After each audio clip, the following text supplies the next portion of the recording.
of women-led enterprises that will be funded by the DOST PSHIRT. Furthermore, the forum will be having a panel discussion focusing on what women entrepreneurs need, which hopes to peel away, the real issues that hinder the success of women entrepreneurs. And we hope that you will be able to find inspiration on different success stories and the challenges of women-led enterprises, social enterprises. So, can we just do a quick exercise to all of our participants there joining us? Can you just type in where you're coming from? Okay, good afternoon. Any greetings that you would like to type in? Just a quick exercise of the finger this afternoon. Okay, so again, good afternoon to everyone. And I would not delay, okay, this afternoon's event because we have so much in store for all the beautiful women out there. And I'm excited for this afternoon's program launch and discussion. Okay, so to welcome us all, we have the honor of Dr. Rowena Cristina L. Guevara, the Undersecretary for Research and Development in the Department of Science and Technology. Everybody, let us please give her a warm round of virtual applause. Good afternoon, Yusek Gev.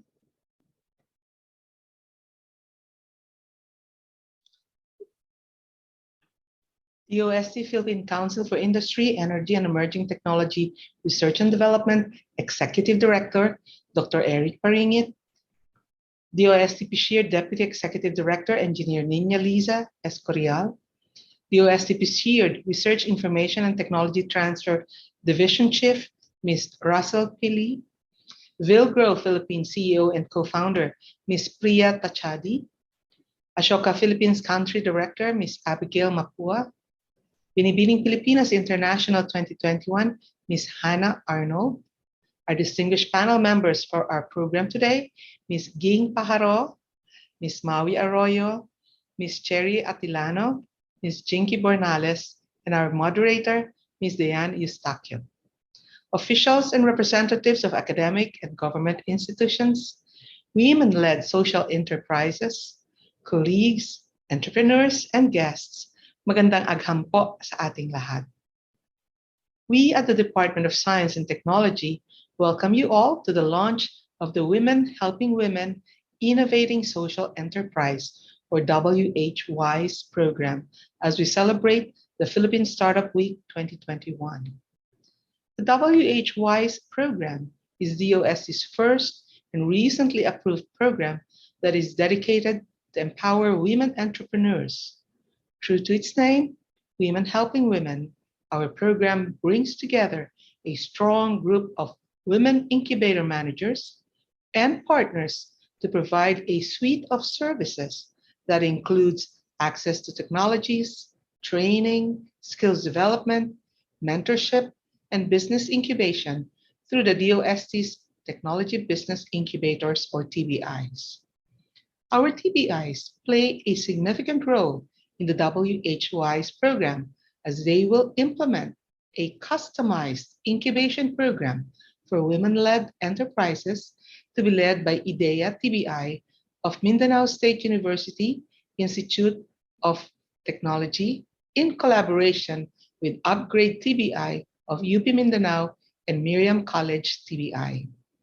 We are confident that our DOST-supported TBIs will be successful in this endeavor with their network of partners and investors, their capability to conduct training programs, and deliver focused innovation incubation programs. Today, we are ecstatic to officially commence this undertaking through the signing of the Memorandum of Understanding among 3 DOST-supported TBIs with partners, namely Mindanao State University Iligan Institute of Technology, represented by Chancellor Sukarno Tanggol and Dr. Jinky Bornales, Miriam College, represented by its President, Ambassador Lula Kiambao del Rosario and Ms. Cristina Ibanez, and University of the Philippines, Mindanao, represented by Chancellor Larry N. Digal and Ms. Amy Marie Acopiado. We commend these 3 higher education institutions for stepping up and heeding our call to be part of the WHWIs program.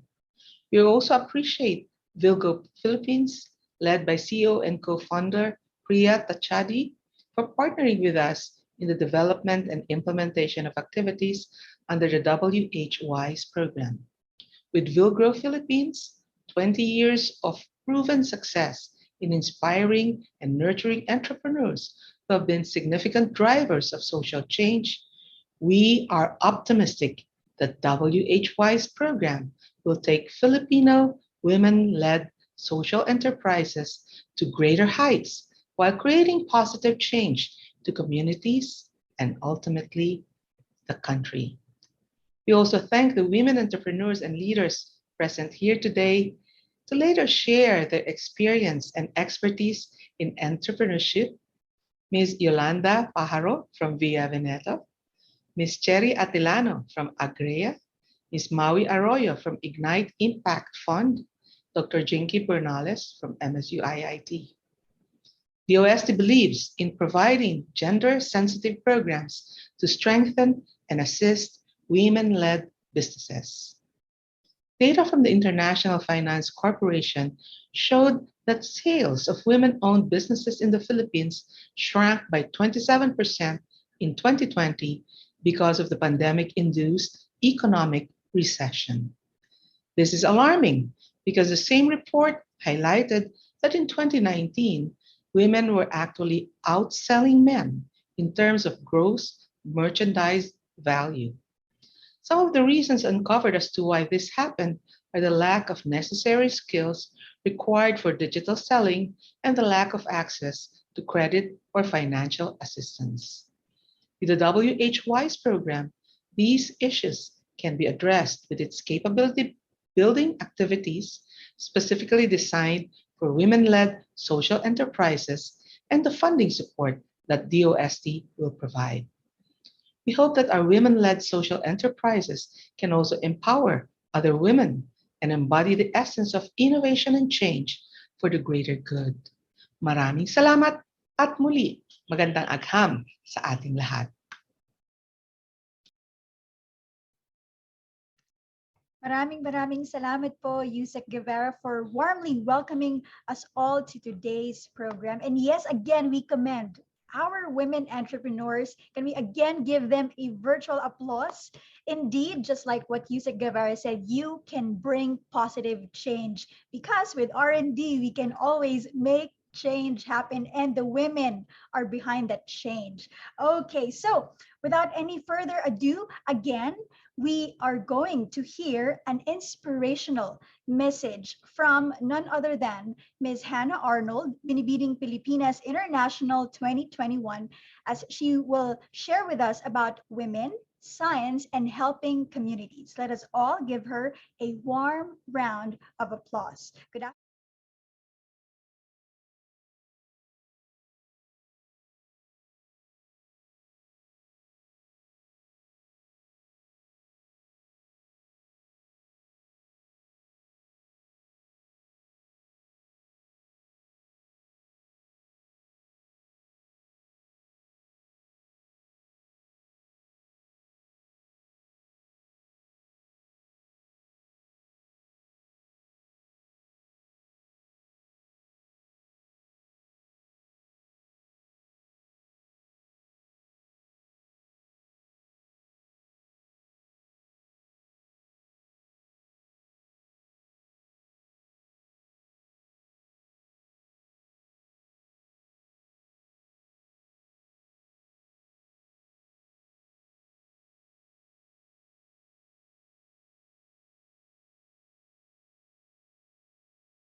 Not long enough for us women to share our stories, our backgrounds, and feelings.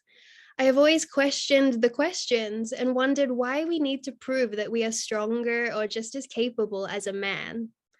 I have always found it hard to put into words my purpose as a woman in front of an audience I do not know. However, I am going to try and do that today. To be a woman is to be confident in who you are. Us women, we have strong rather than big egos, and we make courageous decisions to set others up for success. Our essence is not in our ability to bring life. However, it is the work, drive, and sacrifices we must make as women that become our power. How we show up for ourselves translates into how we show up for the world. And by us women being confident in who we are, we have the power to free ourselves and other women too. Now, by previous standards, it might have been a contradiction for a beauty queen to be talking about science and how we can attract more women into STEM roles. However, I have taken many risks in pursuit of progress, not only in my pageant journey, but in a science career too. Now I have been given this wonderful platform to demonstrate the critical role of women in our communities and different fields, particularly science. So last November 10 was World Science Day for Peace and Development. The United Nations Agency for Gender Equality and Women's Empowerment published that the world needs science. Science needs women, and we all need more women in science.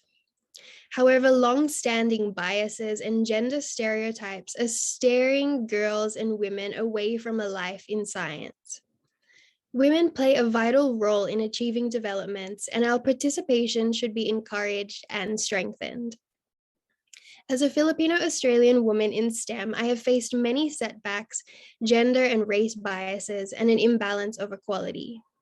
There used to be a conflict in my head of existing within society's expectations of how a woman should be and who I really was.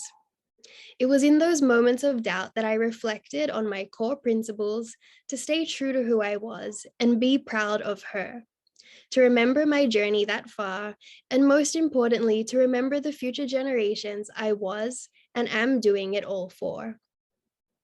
I am not alone in being a woman who thinks ahead of her time. Ang unang reyna ng Pilipinas, Miss Pura Villanueva Calao, our Queen of the Orient 1908, was a beauty queen, feminist, journalist, writer, and she is my inspiration. Here in the Philippines, the right to vote was not given to women until 1937. However, thanks to a national campaign spearheaded by Pura, she showed her bravery and constantly said, "What a man can do, a woman can do as well." Whatever career or path we women decide to pursue, be it pageantry or in STEM, it is up to us and us alone to discover our strengths and improve on them, uncover our weaknesses and transform them, and use these skills to enable a future for all. This should not be dictated or decided upon simply because of our gender. There is no finish line we have to cross before we women become worthy of respect and recognition. Sorry, I'll repeat that again. There is no finish line we have to cross before we women become worthy of respect and recognition. Young people cannot do it on their own. They need allies to make sure they are engaged, included, and understood. So in order to attract and develop more women in STEM, entrepreneurship, and leadership positions, we require more women in these positions. This will then mean we'll have role models for the girls, and more girls will choose to take up these studies in science, engineering, math. There will be more innovators with diverse backgrounds, and over time, we will have better solutions to global challenges. In a previous speech for the Department of Science and Technology, I mentioned how it was my female science teacher who made me realize I could be a woman in science. If it wasn't for her physically showing up, being herself, and being proud to be a female in science, I wouldn't have believed in that possibility for myself too. One successful woman will create a beautiful butterfly effect for more successful women. So let us take up our rightful space in society. Today, the Department of Science and Technology, Philippine Council for Industry, Energy, and Emerging Technology Research and Development launches an amazing program for women, for our community, and the global economy. This program will bring about more leaders and role models for girls. This program does not force the women to see a single vision of someone else, but instead it will convince them that they can make their own vision, they can follow their dreams and live their values. This program is going to not only help these individuals and those around them, but it is going to help inspire confidence and belief for young girls and other women too. It is going to help our community and our future. What I learned particularly over this past year is that every woman, every man, actually every Filipino, regardless of gender, age, race, religion, or background, has the potential to become a significant change maker in our society. In our chosen fields, we should not be girls who compete, but we are women who empower each other, despite what society throws at us. We just need to surround ourselves with allies who make sure we are engaged, included, and most importantly, understood. I am so proud and excited to see these women today share their stories. They are women flourishing, being themselves, and thinking of all their future possibilities. Thank you to the women around our country who have protected us in our homes, have educated and uplifted others, and are thriving in their careers. My parting message today will simply be to remind you that in all that we do, let us remember to celebrate the infinite diversity and talents of women. Thank you. Thank you so much, Ms. Hannah. Can we all give her a round of virtual applause? Thank you so much. Yes, today we are celebrating the power of women, women in science, should I say. Thank you so much, Ms. Hannah. It definitely shows that you truly deserve the crown. From your message, there are two C's that struck me the most, or was very remarkable for me. First is the confidence. You have to be confident of who you are. You have to be confident of what you can do. Okay. And then the second one, the second C is courage. You have to be brave. You have to take the brave step to get out of your comfort zone, to try to run dreams, to go and make your vision.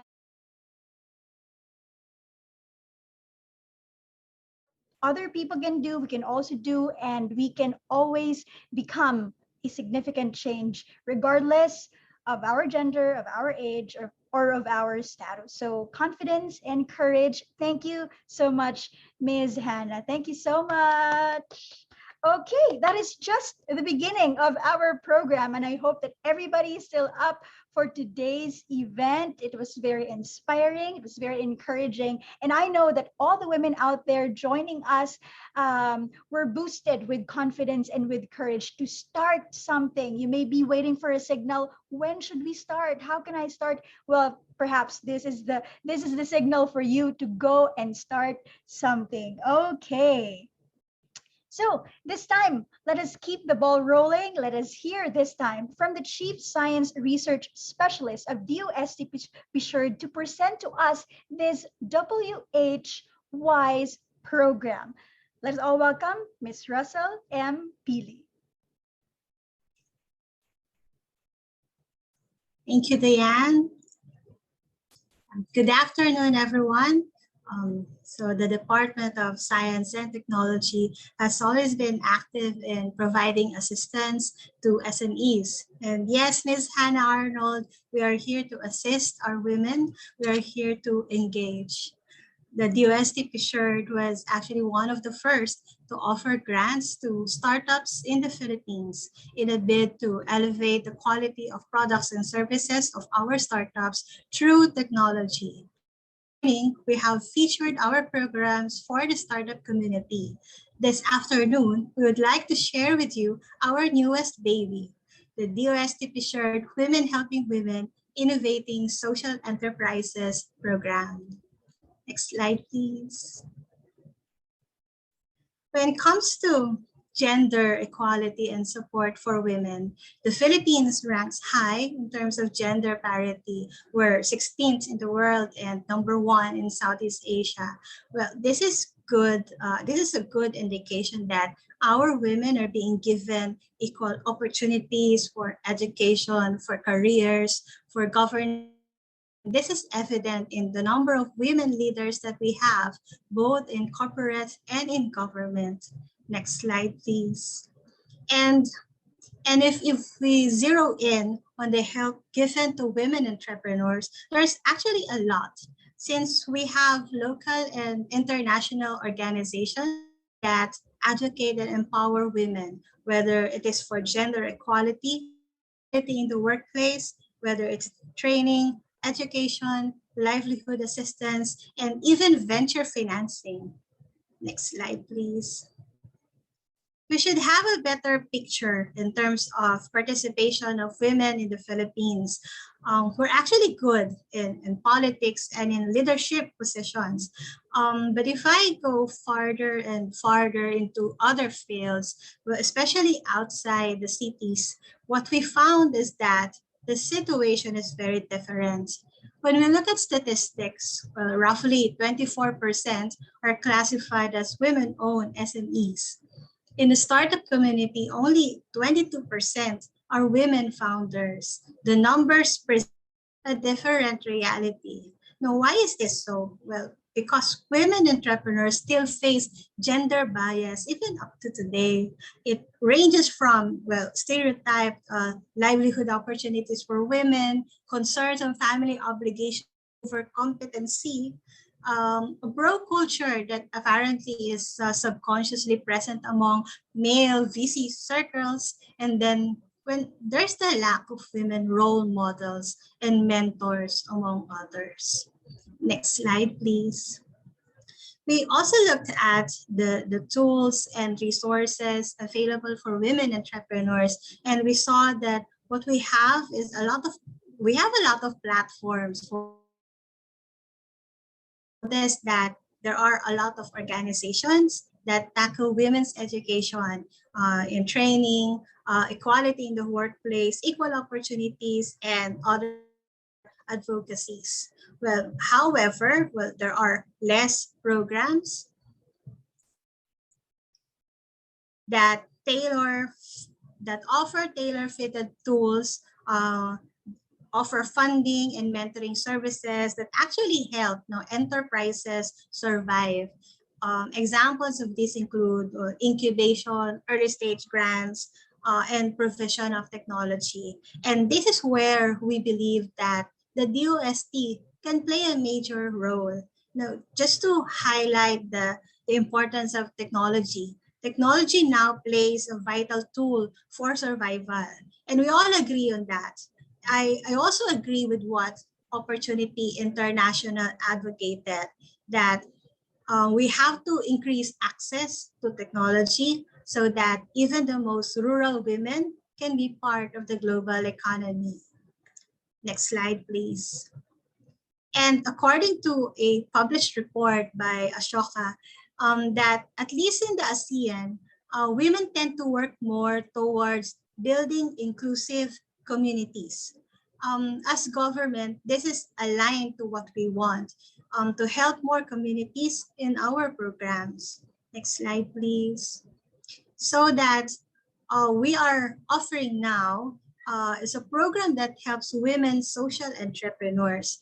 The Women Helping Women Innovating Social Enterprises aims to help women social entrepreneurs who would benefit from access to technology, early stage grants, and a customized gender-sensitive service who seeks to prepare these women entrepreneurs for more partners and investments in the future.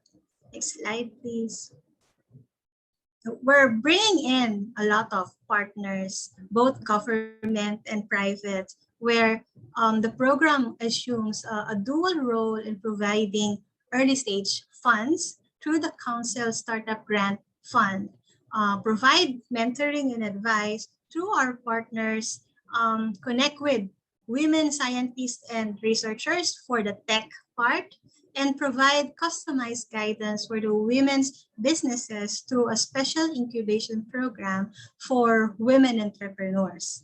The end goal is making the selected women entrepreneurs become investable and ready to scale after the program. Next slide, please. Our mission is to find more women entrepreneurs that really needs the help. support more women social entrepreneurs so that these women can impact and in return benefit more communities. Next slide, please. Our goal is to onboard as many as 10 women social entrepreneurs every year for at least for the next 2 years. And we have entertained, talked to, and evaluated almost 30 applicants for the program. We are going to announce the women entrepreneurs that will be receiving the DOST Pishard grants and who will be onboarded into our special incubation program for women entrepreneurs together with all our partners, which you will see later on. So watch out for it after this. For being here, for listening, and we will hold webinars early next year about the Women Helping Women Innovating Social Enterprises program so that we can reach more women entrepreneurs that can benefit from this program. So stay tuned for announcements on that later on. So back to you, Diane. Thank you so much, Ms. Russell, for that presentation, for giving us an overview of this WHWis program. So with this program, we can help, we can support, and we can empower more women entrepreneurs who will in return also help, also support and empower other women. So I know that that made you excited to know who are these women who will be granted with this funding support from DOST Picture. So this time we will be hearing a message of support for the WHWis program, and we'll be announcing the cohort 1. Okay, ito po ang mga nanalong, mga babae, naggagandahang dilag. May we call on DOST Picture's Executive Director, Dr. Enrico C. Paringit. Let's give him a warm round of virtual applause. Magandang hapon po, Doc Eric. Good afternoon, Diane. Thank you very much, Diane. Good afternoon to all our audience in this afternoon session. Special greetings to, of course, our Undersecretary for Research and Development here at DOST, Dr. Rowena Cristina Guevara, herself a champion for women in science and technology. Of course, we've heard earlier from the reigning Binibining Pilipinas International, Miss Hannah Arnold, with her very timely and inspiring message. Our other partners in the Women Helping Women program, Will Grow Philippines, led by Miss Priya Tachadi, and of course, our distinguished women social entrepreneurs who's going to be part of our panel this afternoon. Of course, I'd like to send also special greetings to our co-workers at Bishard. You've heard from Ms. Russell Pili earlier, whose team really had this new baby, as Russell mentioned earlier. Ladies and gentlemen, a pleasant good afternoon to everyone. Of course, we thank everyone today as we forge alliance and innovation. And this partnership in building lasting systems and processes for women social enterprises is a first for us in the department as we seek to empower our communities through research and development. Let me just give you a little bit of an insight of how we work. No? At DOSTP Shared, we believe that gender equality requires equal enjoyment by both women and men of opportunities, resources, and rewards. Where gender inequality exists, it is generally women who are excluded or disadvantaged in relation to the decision-making and access to economic and social resources. You know, a critical aspect of promoting gender equality is the empowerment of women. Let's take a look at the number of men and women in DOSTP Shared. So you'll notice that to some degree, women are empowered, as it can be seen in this table where that women actually outnumber men in the workplace. It is truly a privilege to work alongside capable women who exude brilliance in executing their own tasks in decision-making and leadership. But we need just more than the numbers. We need to make our workplace work for women. Looking outward, we believe that we can achieve gender equality through gender equity as we continue to champion fairness of treatment for women and men according to their respective needs. This includes equal treatment or treatment that is different but which is considered equivalent in terms of rights, benefits, obligations, and opportunities. Gender equity can lead to empowerment through equitable and meaningful participation of women in programs that encourage communication and action and foster support. These initiatives can truly uplift as this may result to an improved bottom line in the form of decreased turnover and absenteeism, increased productivity, and high morale. It's in this slide that we present to you our women entrepreneurs who will be journeying with us in the WHWis program. So last June, we launched the Women Helping Women Initiative Social Enterprise Program. This is a program which aims to help women social enterprises who want to access technology, early stage funding, and customized gender-friendly services so that they can scale and qualify for investment unlike any other program that are fit only for mature enterprises. The WHWis program has two components. The first is a customized incubation program and social enterprises.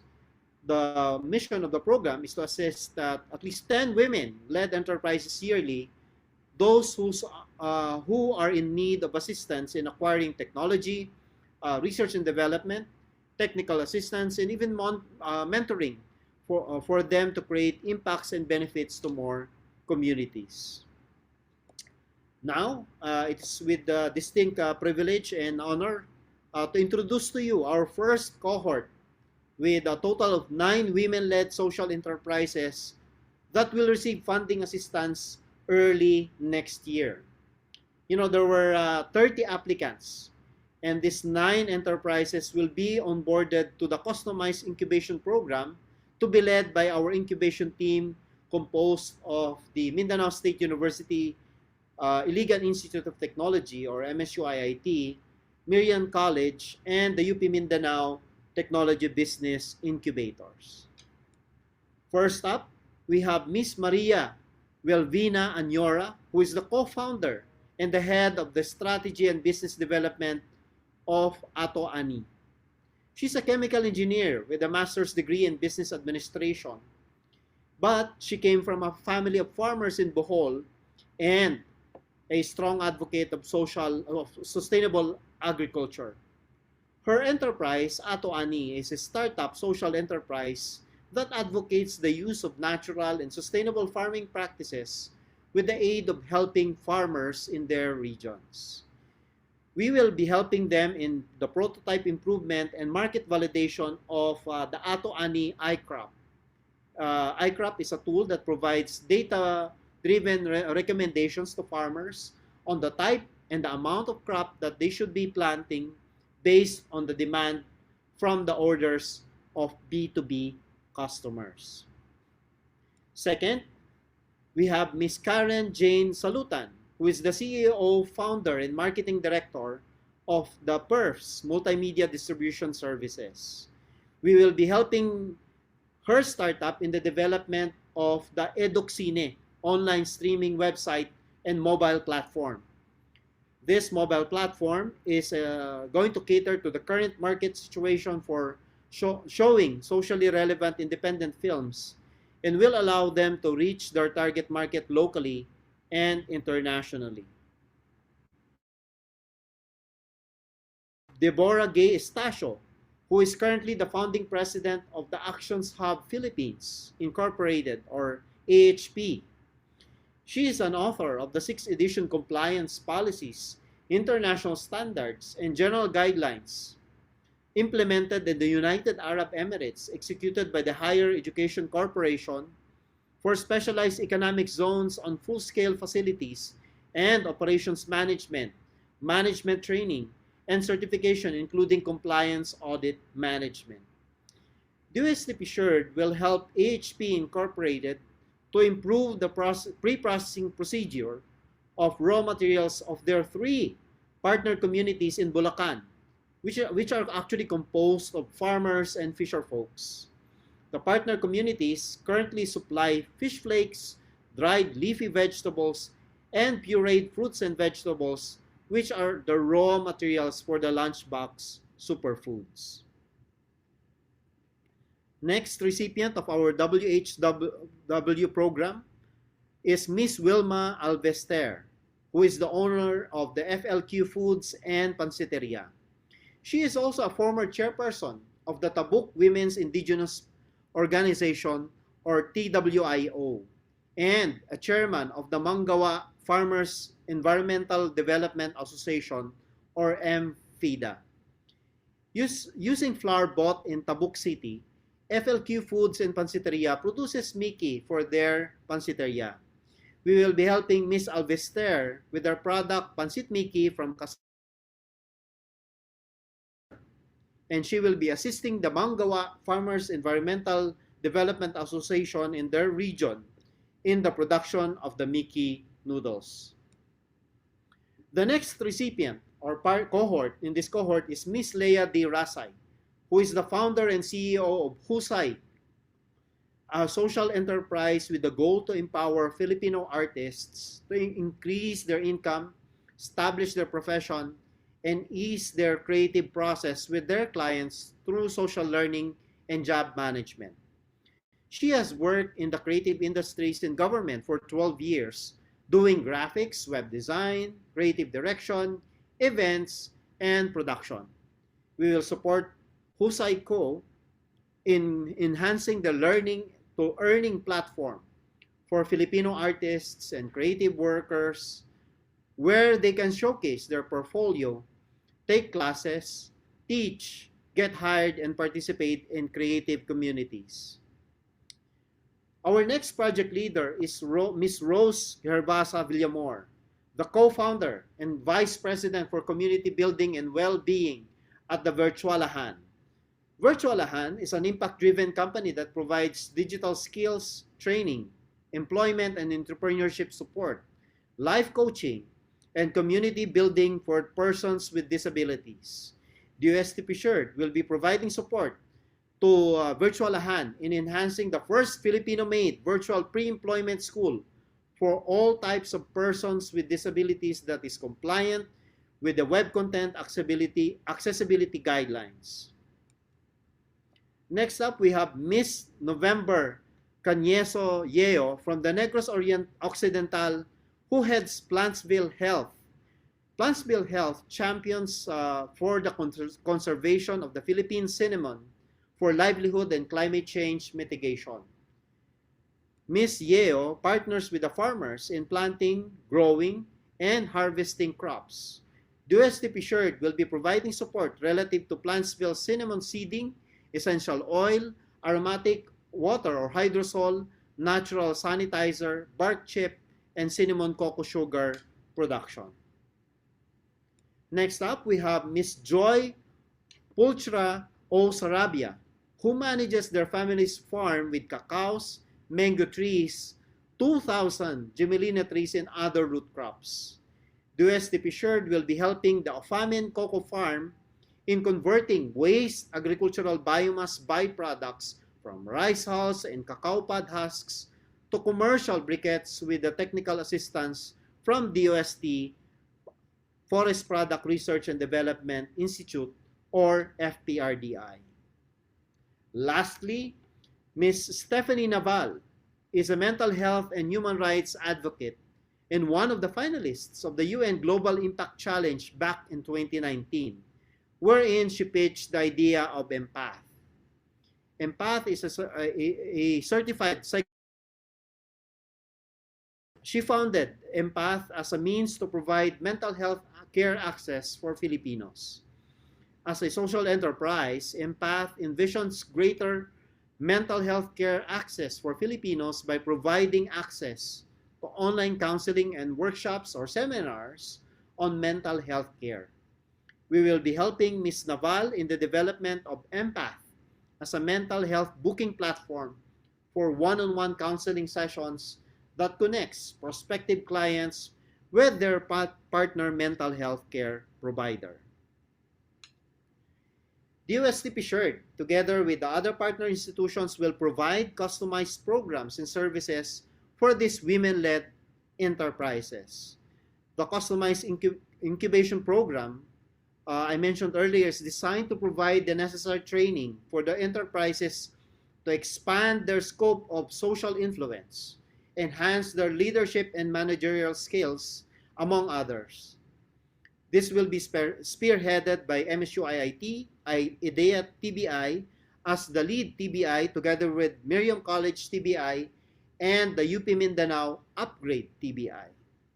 They will be collaborating with the different institutions and providing different programs and services to the social enterprises that will be onboarded into the incubation program, namely Will Grow, which will provide coaching sessions with the women-led enterprises, trainings related to marketing, business development, crafting of pitch decks, and others to connect women startups to their mentors or advisors, which can assess the technology and provide valuable insights on how to scale their business incubation program to nurture women teams.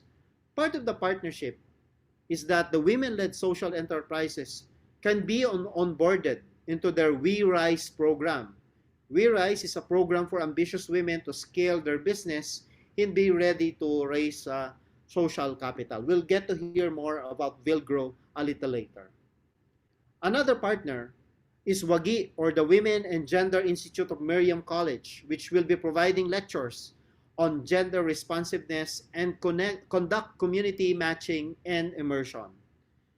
Another partner is the Social Enterprise Academy, which will provide lectures on women community champion and conduct an international networking event.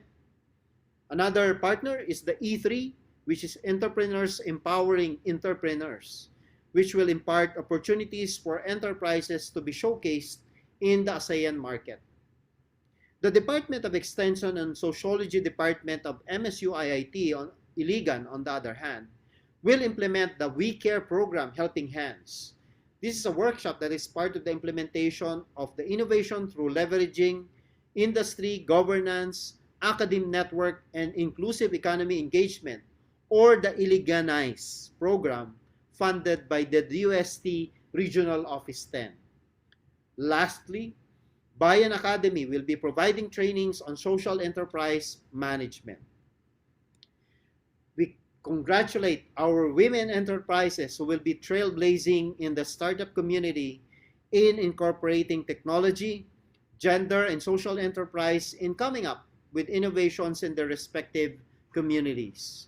We wish them luck in their new ventures, and we ensure that our first cohort that we will be there with you all the way.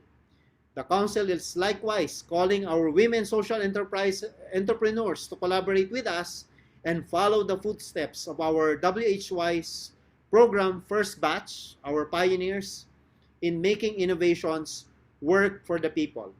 Maraming salamat and mabuhay tayong lahat.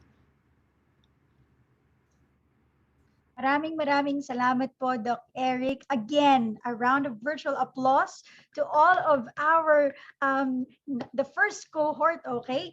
They are 9, and I assume that this brings you to cloud 9, knowing that out of the 30, you stood out, you made it this far, and just like what Doc Eric mentioned, we will be with you all the way through this journey. We're all excited for this beautiful startup community that is being built. Maraming salamat po. So, we will be taking this opportunity because we have our dear leaders, okay, of DOST P-Shirt and of course of DOST. We will have a very quick photo opportunity, okay? So we will have 2 sets, okay? The first will be with our dear speakers. May I call on to please turn on their cameras. Yusek Geb, okay, is already here. Ms. Hannah, please also. And we also have our Deputy Executive Director, Engineer Nina, and of course, Miss Priya and Miss Abby, and of course, Ma'am Ross. Okay. And then next, please be ready for our panelists and moderators because we would be having the second photo op together with you. Okay. I hope that the technical team are ready to capture. Okay, I'm seeing. All right. Okay. Are they all complete on my cue? In 3, 2, 1, let's all smile. Okay. All right. In 3, 2, 1, smile. Okay, another shot, please. In 3, 2, 1, smile. All right. Thank you so much for those beautiful smiles. And next, let us have our panelists, Miss Yolanda, Miss Cherry, Miss Mauri, Dr. Jinky, and of course, our moderator, Miss Diane. Also, please join us, Miss Hannah. Of course, Doc Eric, please stay, and Yusek Gev. Okay. All right. This would be our second photo opportunity. We would miss this for the world. So, are we good? Okay, tech team. Okay, they're still pinning you. Okay. So hold on for a while.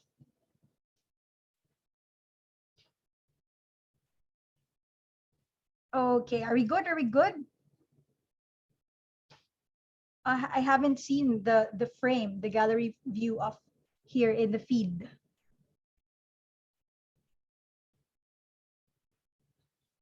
Okay, I think we're just having some technical difficulties as of this moment.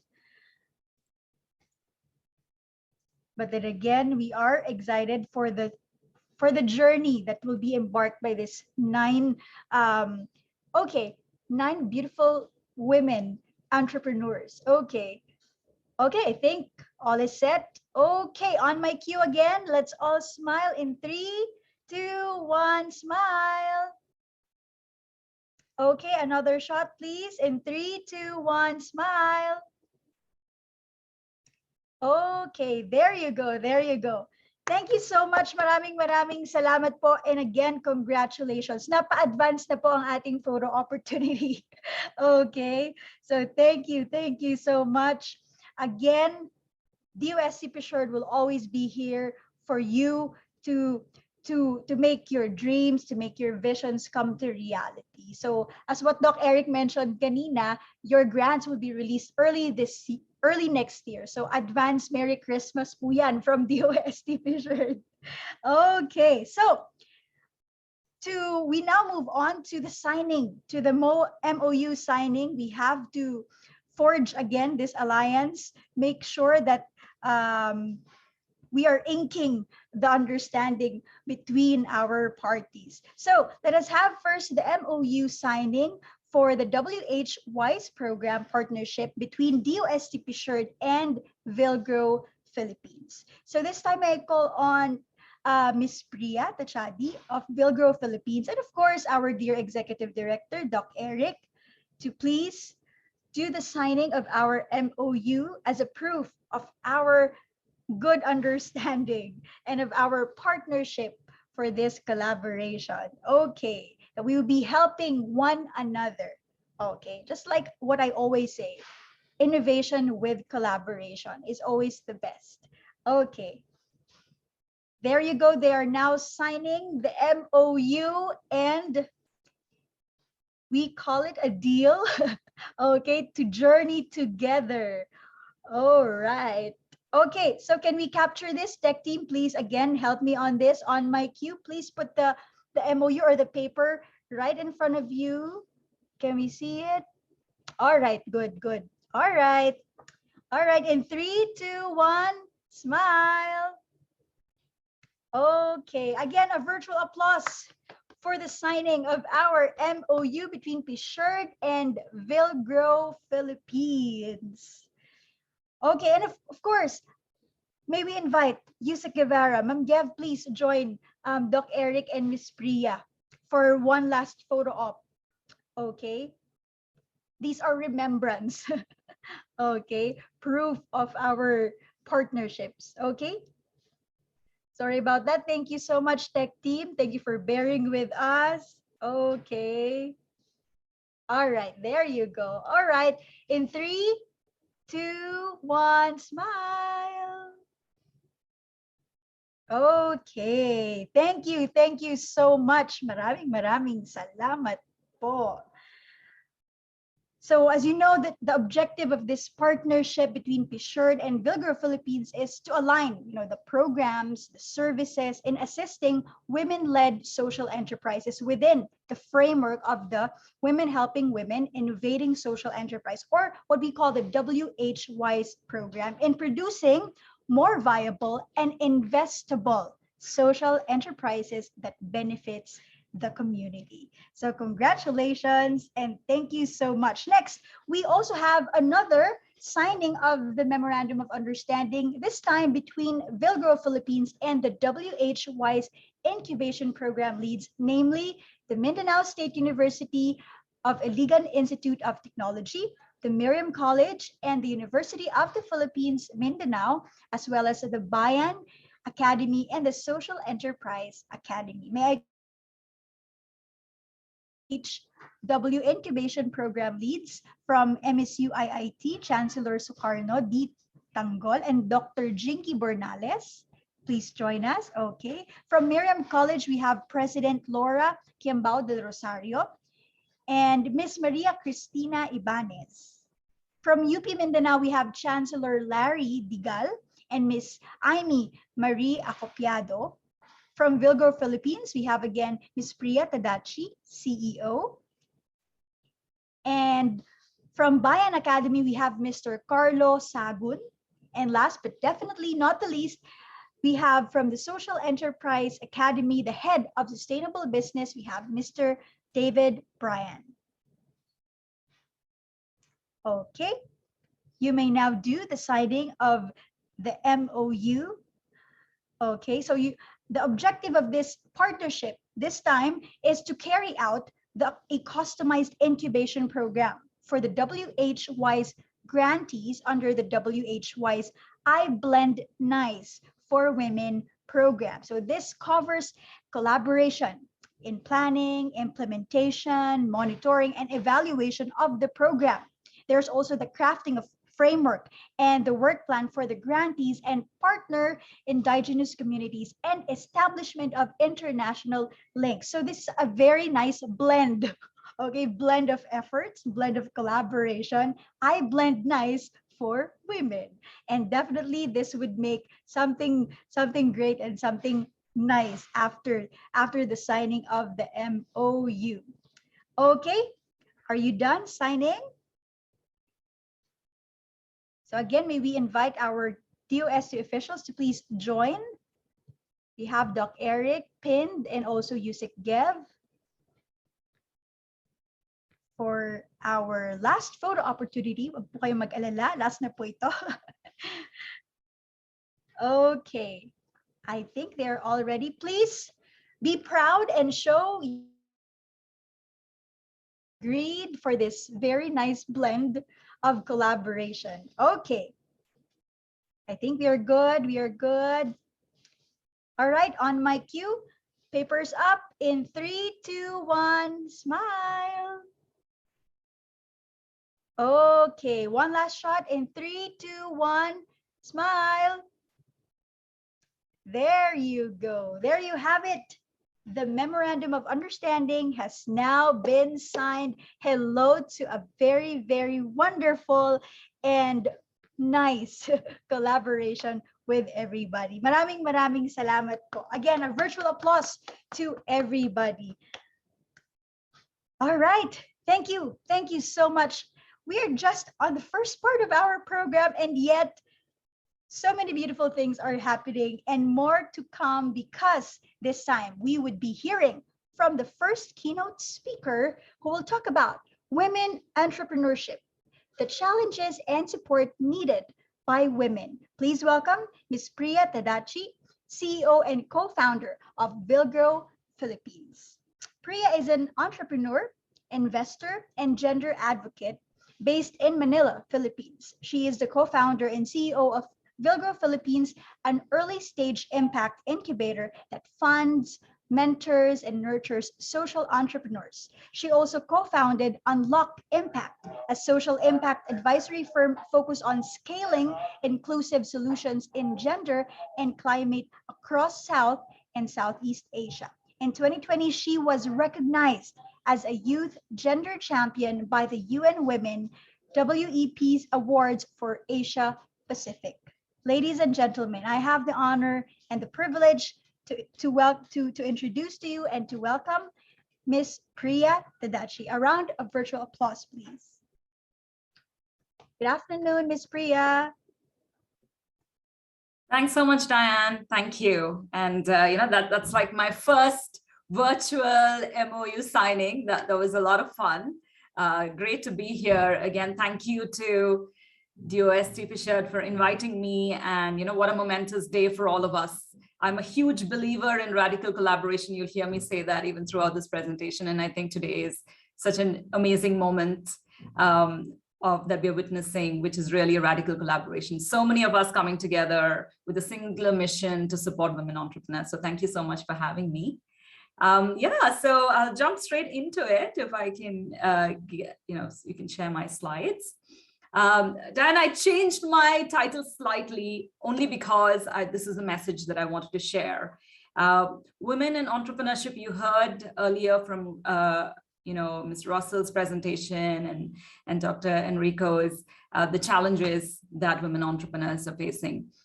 But today, I really want to talk about empowering women entrepreneurs to navigate what is today an unequal ecosystem that we have, because we are a young and growing ecosystem, and there are lots of challenges that have previously existed and have now been worsened in the pandemic for women entrepreneurs.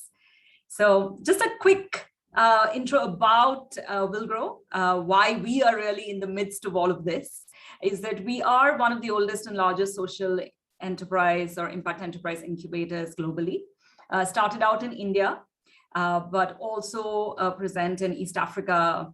And I moved here to the Philippines about 4 years ago to set up WillGrow here as our headquarters in the region. And majority of our work is focused here in the Philippines.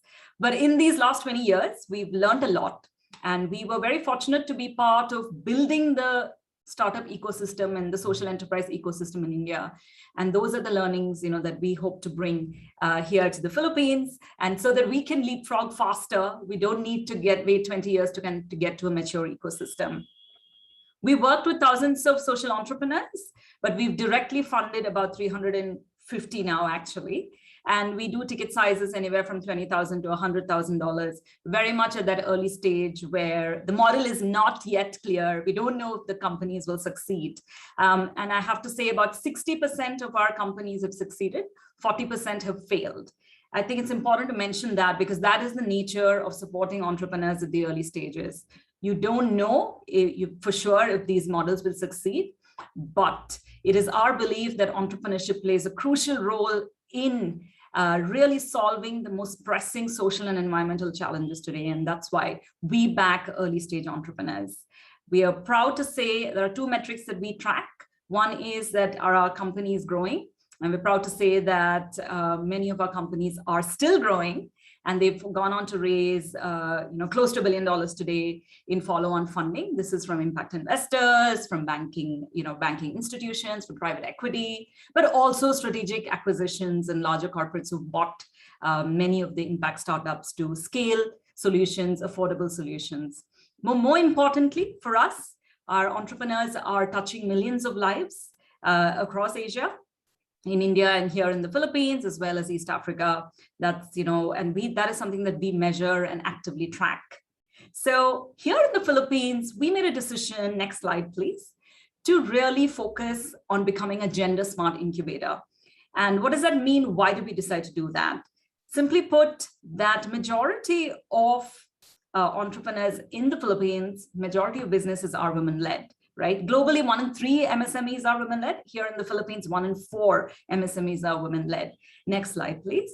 And what we really do notice is that, and what we do know is that MSMEs contribute significantly to the GDP. They are the backbone. That is where the workforce is mainly employed. And that is the majority of the type of business here in the Philippines. Next slide, please.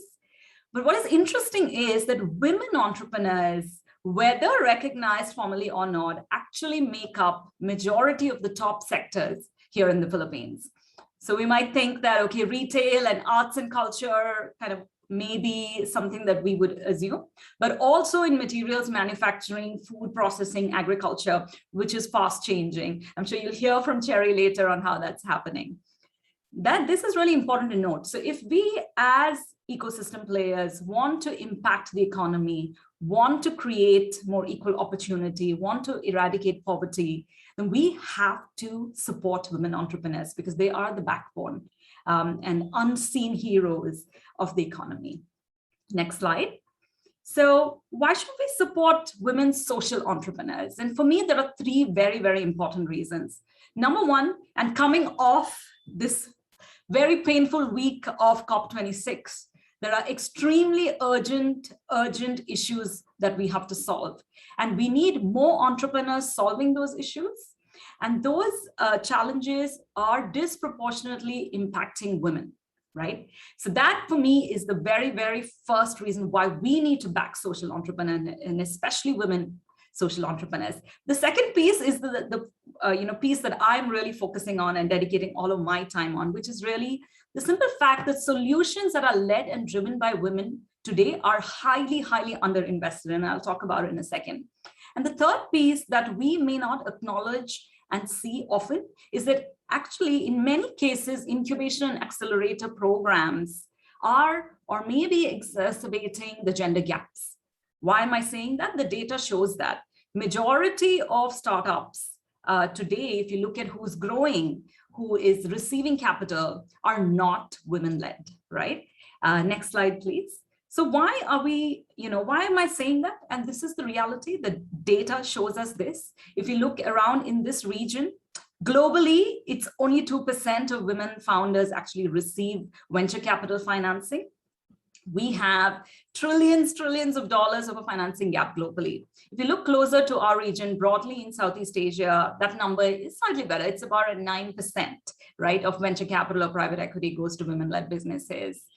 But if we look at emerging markets overall, if there's a woman on the founding team, those teams have only received about 11% of seed funding. So this is funding at the very, very early stages where we don't know yet, right, if they're going to succeed or they're going to become unicorns or whatever.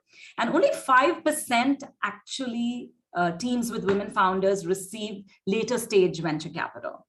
So let's leave alone venture capital because that's only one type, right? If you look at women-led MSMEs in the region, there is a $2.3 trillion gap. And here in the Philippines, some estimates put it at $76 billion. So basically, if you're a woman entrepreneur today, it's pretty hard to get capital to grow your business. So why is that really happening, right? Of course, we all know that there are systemic biases. One of the biggest challenges is that women-led businesses are seen as small, or they don't really fit the narrative that you see in the press all of the time, right? Where you're talking about like very high growth companies and millions of users. They don't fit that narrative. Many women-led businesses, in fact, actually are steady. They're steady growth. They provide regular revenue, and they, as mentioned before, impact the communities, right? But this is not the narrative that is out there, which are termed as successful companies. There's, of course, while in the Philippines, these numbers are better. When we look at decision makers within funds, within banking institutions, you look at boards of larger financial institutions, there are very few women there. That leads us to the problem of access to finance. If you look at the banking system today here in the Philippines, it's pretty impossible for a company that is less than 3 years of operations to actually access financing. They don't actually qualify. But even in cases they are beyond that, women entrepreneurs need to show collateral. There is very, very high interest rates, as well as many women don't have the credit history. And to top this, women entrepreneurs are lucky if they are in rooms like this and they can actually message somebody who might be able to support them. But thousands of women entrepreneurs are locked out of networks that actually provide them these connections. Next slide. And we do know that things really worsened in the pandemic. I won't go into it, but we do know that the sectors that I showed you earlier, those were sectors that were most affected in the pandemic. And who were the entrepreneurs there? Majority of those are led by women entrepreneurs. And historically, since women entrepreneurs are under-resourced, they weren't receiving capital. That means that even though they might have seen amazing opportunities in the pandemic to really grow their business, go digital, launch their e-commerce platform, they had a serious cash flow crunch. They didn't have that free money lying around to actually invest. They had to then think about how do we really pivot? And it took them a little bit longer to build back better. Okay, I know it's a lot of challenges, but it's not all doom and gloom. Next slide. This is also, despite all of these challenges, despite all of these odds, women are on the rise, right? More women than ever are starting businesses because that's what they need to do to survive. And as we know, all of the women in our lives, that's what they do, right? When crisis comes, they are rising up. Women-owned businesses are extremely important in building back post-recession. History has shown us through every single recession that women entrepreneurs build communities, and hence they are critical in building back better. The also great news is that more and more capital is now being allocated, in a new field called gender lens investing. We actually have seen a 360% growth in the number of funds or vehicles that are actually now actively looking to support women entrepreneurs or businesses that impact women and girls. So that's great news. Next slide, please. So I think our women entrepreneurs here, especially in the Philippines, have shown us how to take advantage of the new normal. They continue to take advantage or accepting the remote work models because that allows them to be more flexible. We've seen women entrepreneurs really kind of jump on the digital channels, and there are exciting new sectors like femtech, which are just really under-tapped. And we're going to see great strides in these sectors, right? Next slide, please. I want to mention just a couple of examples of how women entrepreneurs here in the Philippines have done this. Take Tinker House, a model that had products for kids that was primarily selling through malls, which all closed down. They pivoted and embraced digital and went online. Magwai, a company that was looking at products, their primary product was tourism centric, right? It was a reef safe sunscreen and nobody was going to the beach. And so they couldn't sell their sunscreen, so they actually launched and pivoted to new products. Or Green Habits, an agri-enterprise that was providing vegetables to restaurants, but restaurants closed down, so they had to move their customer segments. Goes to show that women entrepreneurs, despite the odds being stacked against them, have continued to be resilient, and they are continuing to grow. So next slide. So what can we do as incubators? And this is, what the WHWis program is really kind of embracing. But the number one thing that as incubators, as intermediaries, as organizations who have the intention to support women entrepreneurs is you have to make an explicit commitment to gender lens, right? Make a commitment. We've actually drafted a 3-year strategy. So make a strong commitment, set specific targets to hold yourself accountable to, which is really, really important. And really train your team. I think we should not assume that even if we're led by women, or many intermediaries are, that we don't have biases. As teams, we need to train and we need to wear our social and gender values right here on our sleeves.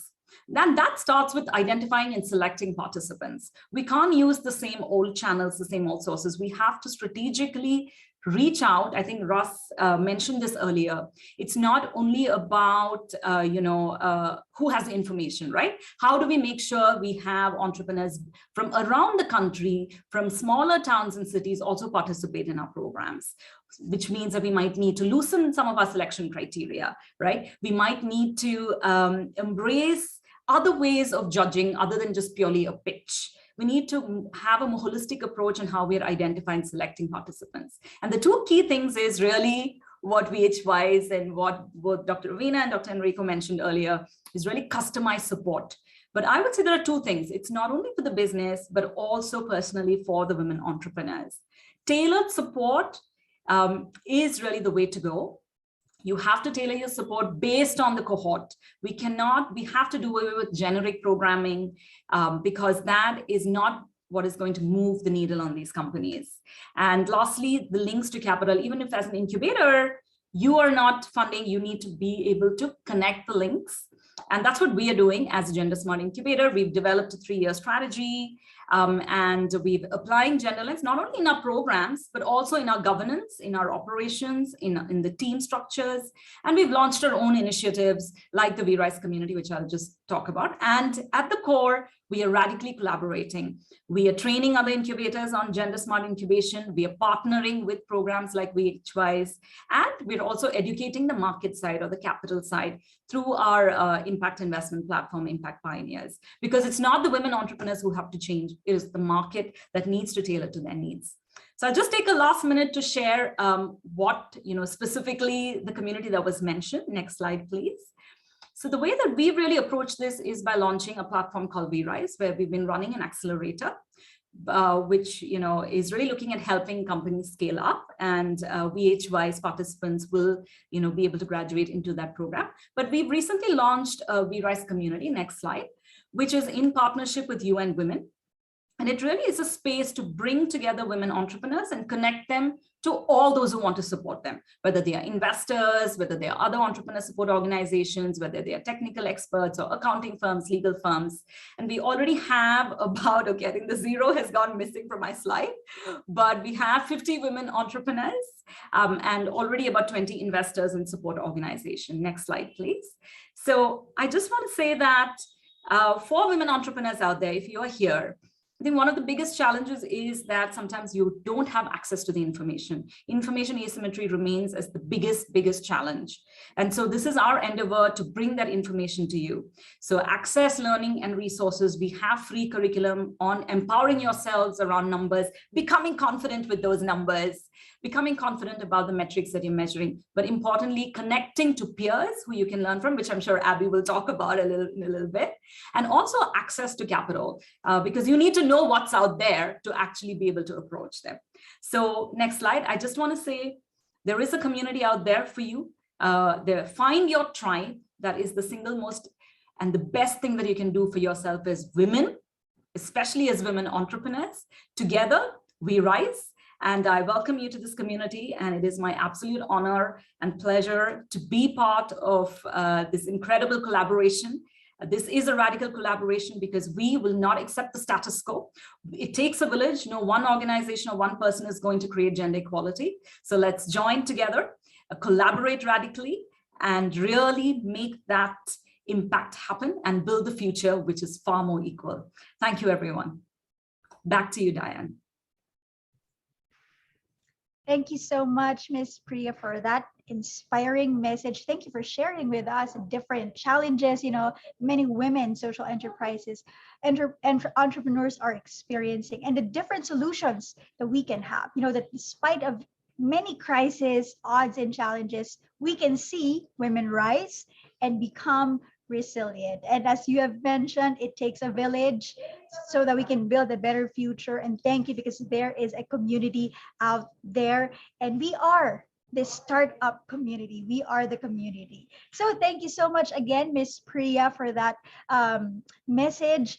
We are now we have now 196 and counting attendees joining us, being with us up until this afternoon. So thank you so much for joining us, and we hope that you will still stay with us towards the end, because there are still more to look forward to. And part of that is the second keynote speech or a message that will be shared with us by Ms. Abby Mapua, Country Director of Ashoka Philippines. She'll be sharing with us about advancing women social entrepreneurs in Southeast Asia. Abby believes that we can shape the future we deserve.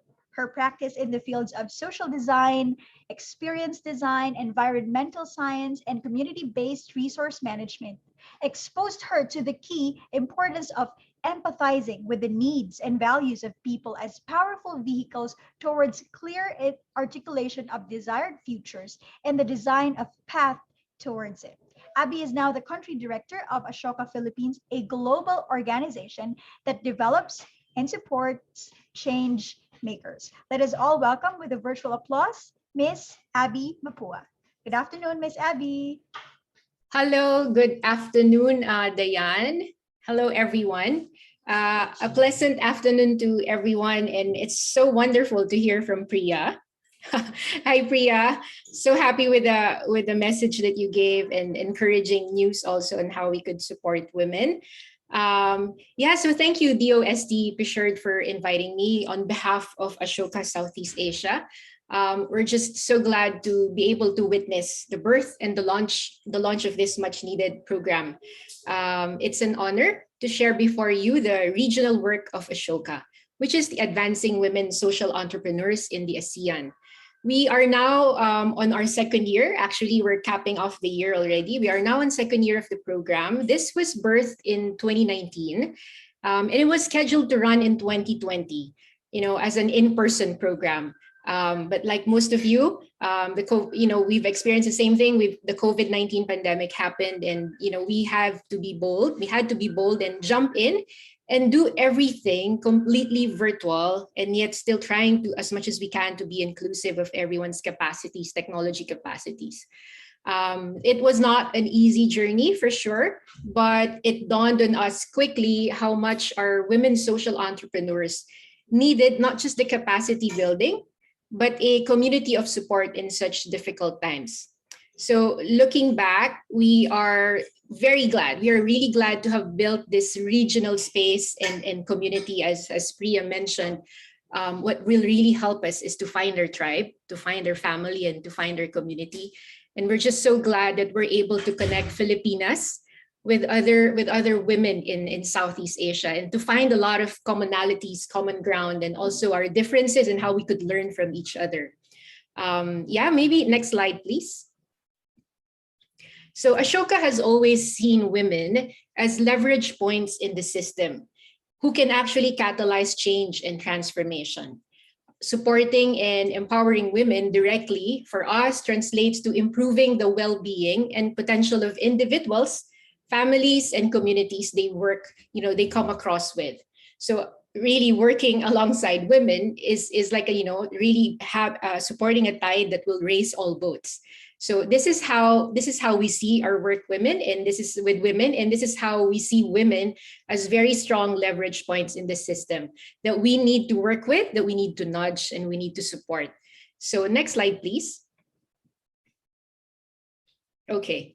So we have witnessed throughout the years, and really more importantly in the past 2 years that we have been running the program, we have witnessed how women are such a potent force for activating change in the spaces that they are in, wherever you find them, whether they're community organizers or entrepreneurs or employed in an organization or even housewives. We see that they can activate change. So whatever field and whatever capacities, if they are an entrepreneur or leader exhibiting entrepreneurial qualities, they definitely activate their number one, their families, their children, organizations, and communities to become empowered citizens, helping themselves and others. So essentially, women are actually powerful tools and powerful forces that could raise problem solvers and change makers.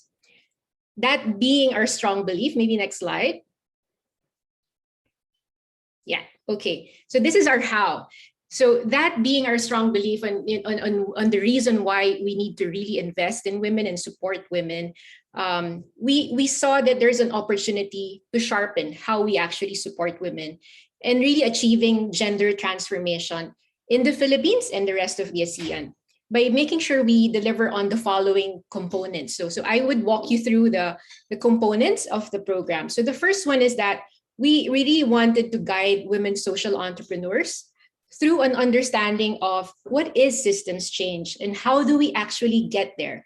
Because we know from the very beginning, they start their venture with a rationale for solving something, a social problem, a social ill, right? So we wanted them to, to deepen this understanding of how could I really solve systemic problems, and what is the path, what is the trajectory to solving those problems. So this is actually fulfilled by a program we call DIWA, which is a short for deepening the impact of women activators. And it's so interesting that DIWA has a shared meaning across the ASEAN countries. So we felt like it's a really powerful word for the program, for the capacity building program. And to really differentiate how we deliver this program, we wanted to make sure that this is not just, accumulation of knowledge, right? So we wanted to make sure that the program is able to touch head, heart, and hands, right? So with the heart component, we made sure we incorporated a leadership wellness module. We wanted to take care of women, knowing that women leaders, women entrepreneurs have multiple burdens. Knowing that they are marginalized and disadvantaged, we wanted to make sure that, to really equip them to do their work, to be there for their venture, we really need to make sure that they are well and they're taken care of. So the next part is really, a systems thinking module. So this is where, the cognitive part really happens in terms of deeper analysis of the problem space they are working on. They have a good knowledge of the products and services that they have created and they're offering. But I think what we needed to do is to really expose them further to how will this particular service or program or product able to nudge change in the system and address problems in the medium term and in the long term. So the third one is a very important component, which is really the impact sustainability module, to make sure that the venture that they have and also the impact that they want to achieve is really financially sustainable. And actually, Priya was one of our mentors for that module of the program. So the second component of the program is next slide, please. Right.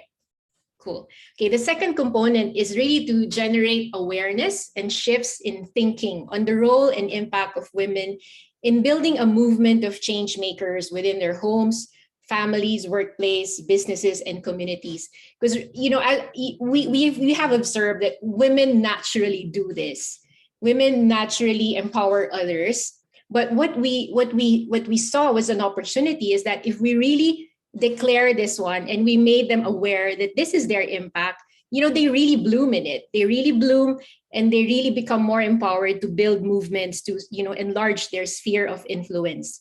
So we felt like this is a missed opportunity that we needed to grab and, increase awareness and shift in thinking in terms of the role of women in movement building for change making. So the last component is actually to be able to grow an ecosystem of partners and network of sustaining support for women social entrepreneurs. So actually, I am in a room filled with organizations and individuals bent on, having a Philippine ecosystem that is really gender equal.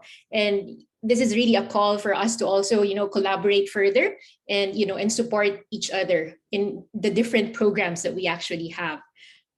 So next slide, please. It is worth mentioning, I think this is one differentiator of the program.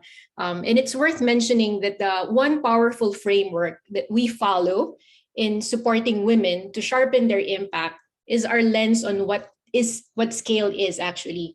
The prevalent frameworks we use in entrepreneurship encourages ventures to be scalable in the manner of replication or technology transfer or systems transfer to other areas or geographies. This is what we refer to as a scaling out. This largely defines the amount of support and funding a venture can possibly get. Are you investable? Are you going to be growing in the next 3 to 5 years? So since Ashoka is completely bent on finding the ways and means to solve society's chronic and persistent issues, we look to find entrepreneurs and leaders who can deliver on the other equally strategic dimensions of what it means to scale. So we can call this one as scaling deep. The second one is scaling deep. Scaling deep is when initiatives and solutions are able to nudge shifts in mindsets and behavior, something really difficult to achieve, but a very powerful leverage for change, right? Because if you change mindsets, eventually you change behavior, you change lifestyle, and potentially you could change a whole generation. So we look at women able to achieve a scaling deep capacity.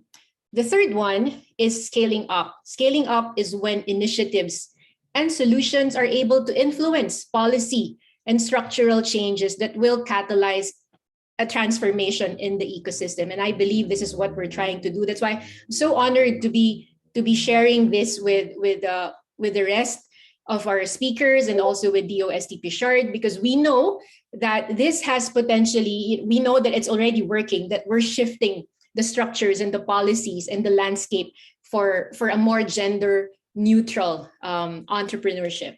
So these are the three dimensions of scaling systemic change.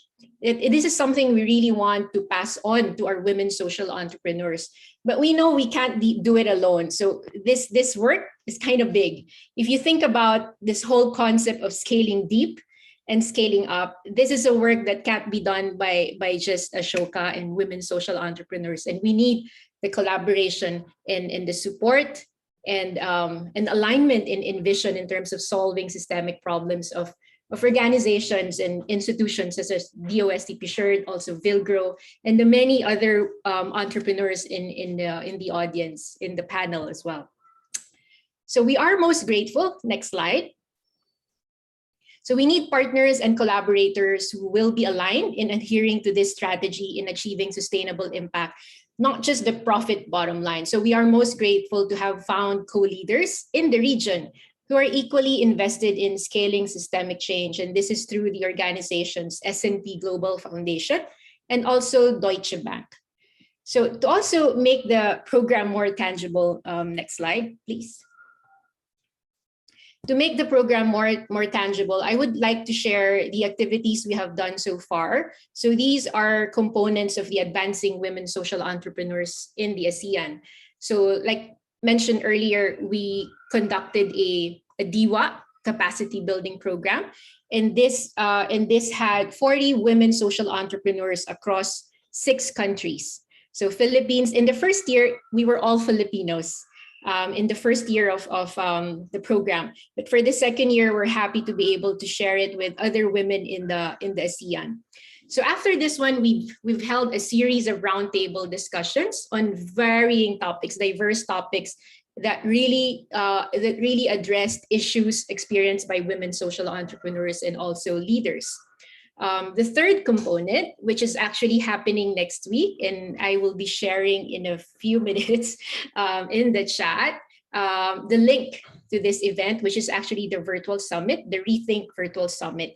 And then finally, we hope to be releasing also before the year end, before the year end, Stories of Impact. So this is really a campaign in video materials that beautifully captures the stories of women social entrepreneurs driving impact in their communities. So we wanted to share this one with everyone. Okay, next slide, please. All right. Okay, so this is actually a sampling of the roundtable discussions that we've had. So we've had roundtable discussions in Indonesia, Thailand, and Philippines. So if you look at the topics, they're very diverse in terms of addressing women's needs. So from shifting women dynamics within the household, to Thailand talked about a beautiful, beautiful topic of, learning from other women intergenerationally. So we were able to connect senior citizen and really mature social entrepreneurs with young budding ones and change makers. So that was a beautiful conversation. In the Philippines, a very much relevant topic of addressing multiple burdens, being known to have the longest lockdown and quarantine. So yeah, next slide, please. And I think that following, these are discussions focusing on women social entrepreneurs working in the field of climate change and sustainability. Yeah, next slide, please. All right, so this is really an invitation for everyone to take part in the virtual summit. I feel like this is something that's going to be relevant for everyone also in the women social entrepreneurs in the room. So this is next week.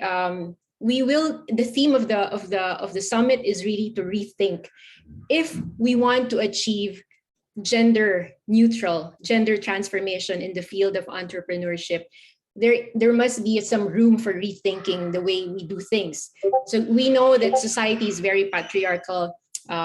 Finance and impact investment is very much patriarchal.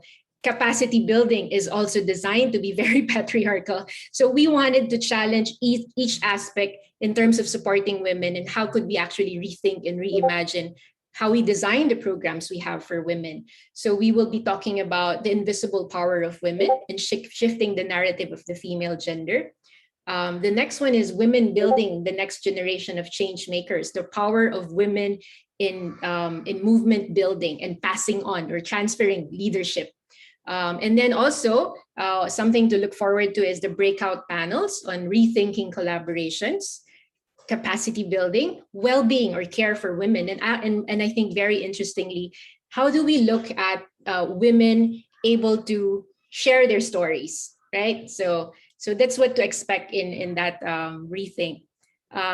Also wanted to share, I'm just glad that the Ashoka 2020 report on advancing women social entrepreneurs was very much useful for DOST in terms of shaping how the WHWis program is made. So we found out that both genders focus on similar sustainable development goals. They want to achieve the same thing. They seek similar support systems, and then they see skills development as key strategy. But next slide, please. However, women social entrepreneurs still struggle to change policies while facing difficulty in overcoming culturally rooted gender barriers. And this is across the ASEAN in many different fields compared to men. Next slide, please. Also, one key finding across the ASEAN is that women are spread thinly across multiple roles they juggle, from being a mother, a spouse, a daughter, sister, a leader, an employer, an entrepreneur. So we recognize the roles come with the weighty responsibility to care for others. Like I said, it's quite natural for women to care for others. And this care for others is an unpaid work that is often unrecognized. And we wanted to put value to this one. So next slide, please. So this is a remarkable capacity, undervalued. A remarkable capacity for care is understated power that women hold. Next slide, please.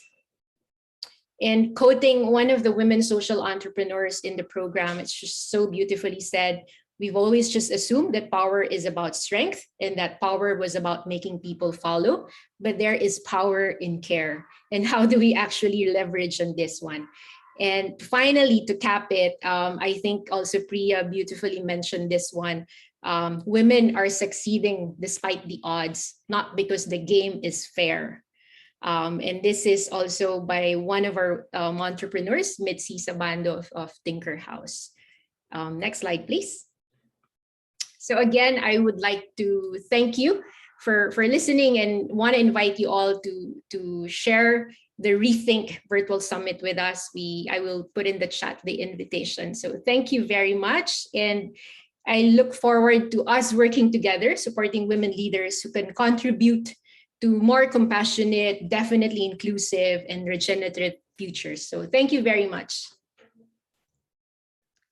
Thank you also, Ms. Abby, for your presentation, for the interesting programs of Ashoka that you shared, and for the invitation for the Rethink, the virtual summit. Indeed, just like what you've said, together we can build a movement of change with our head, heart, and hands together. We can activate the power of care, isn't it?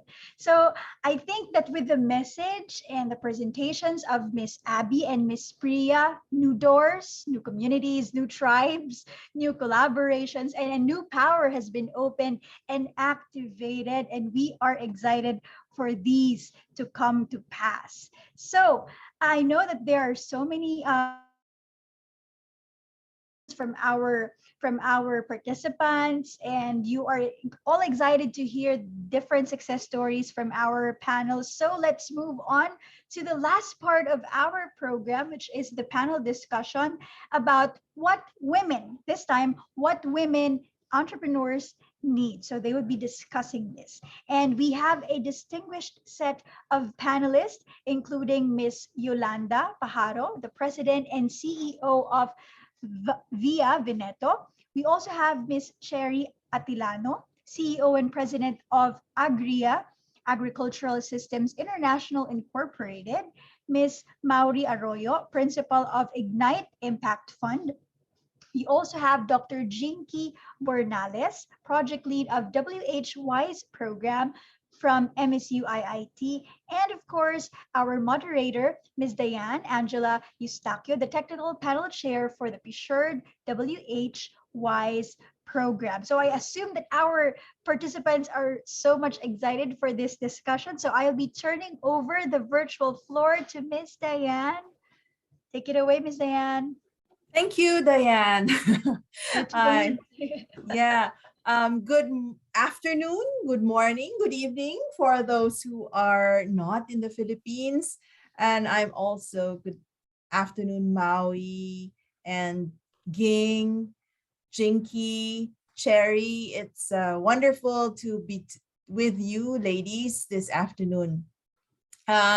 We do have a little bit of a challenge with time because I think Cherry is off to do a speech. But then we'll try as much as possible to get Cherry involved in the conversation before she's really pulled out and she has no choice to get out.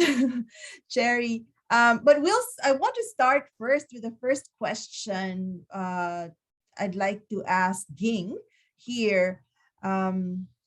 I think it was Priya, or I think it was also Abby who talked about intergenerational learning. And I'd like to ask Ging, because she's one of the most oldest entrepreneurs with us this afternoon. You started out in the 70s. How was it like as an entrepreneur in the 70s, and a female entrepreneur at that?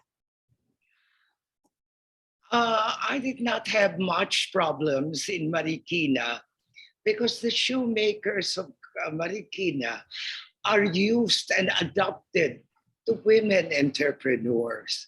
But I had some problems, of course, juggling my time between motherhood and running a startup business.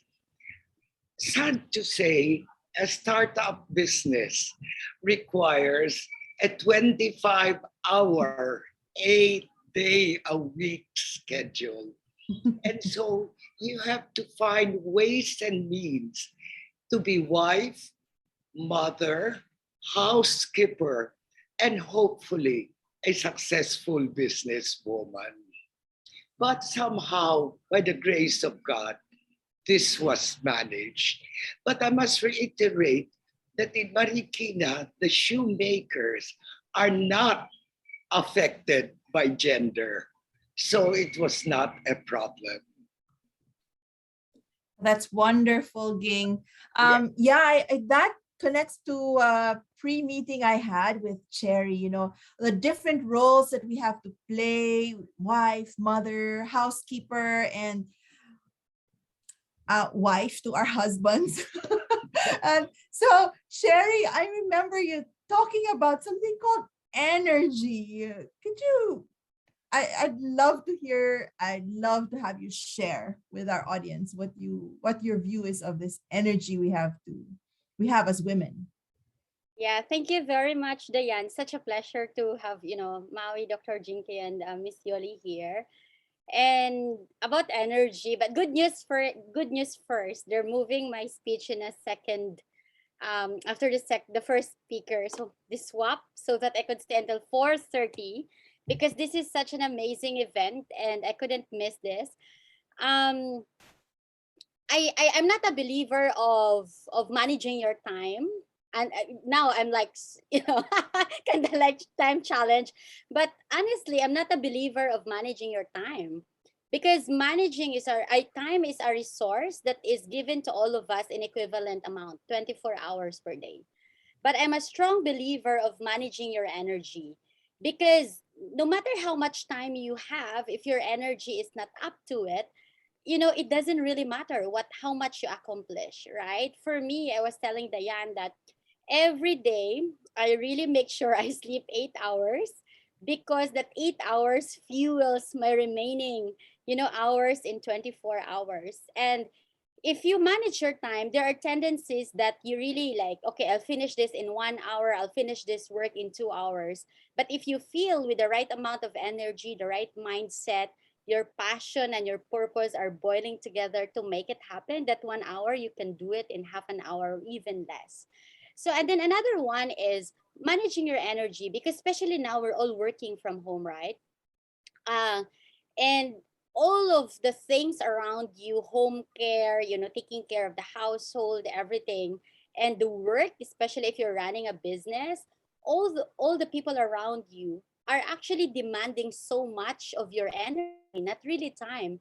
Because decision making is not like you need to decide in an hour, right? If you can decide as soon as much, if you have the energy to do so, and you can have the power to really just sit and discipline yourself to make it happen. For me, it's the most powerful that you can balance things out.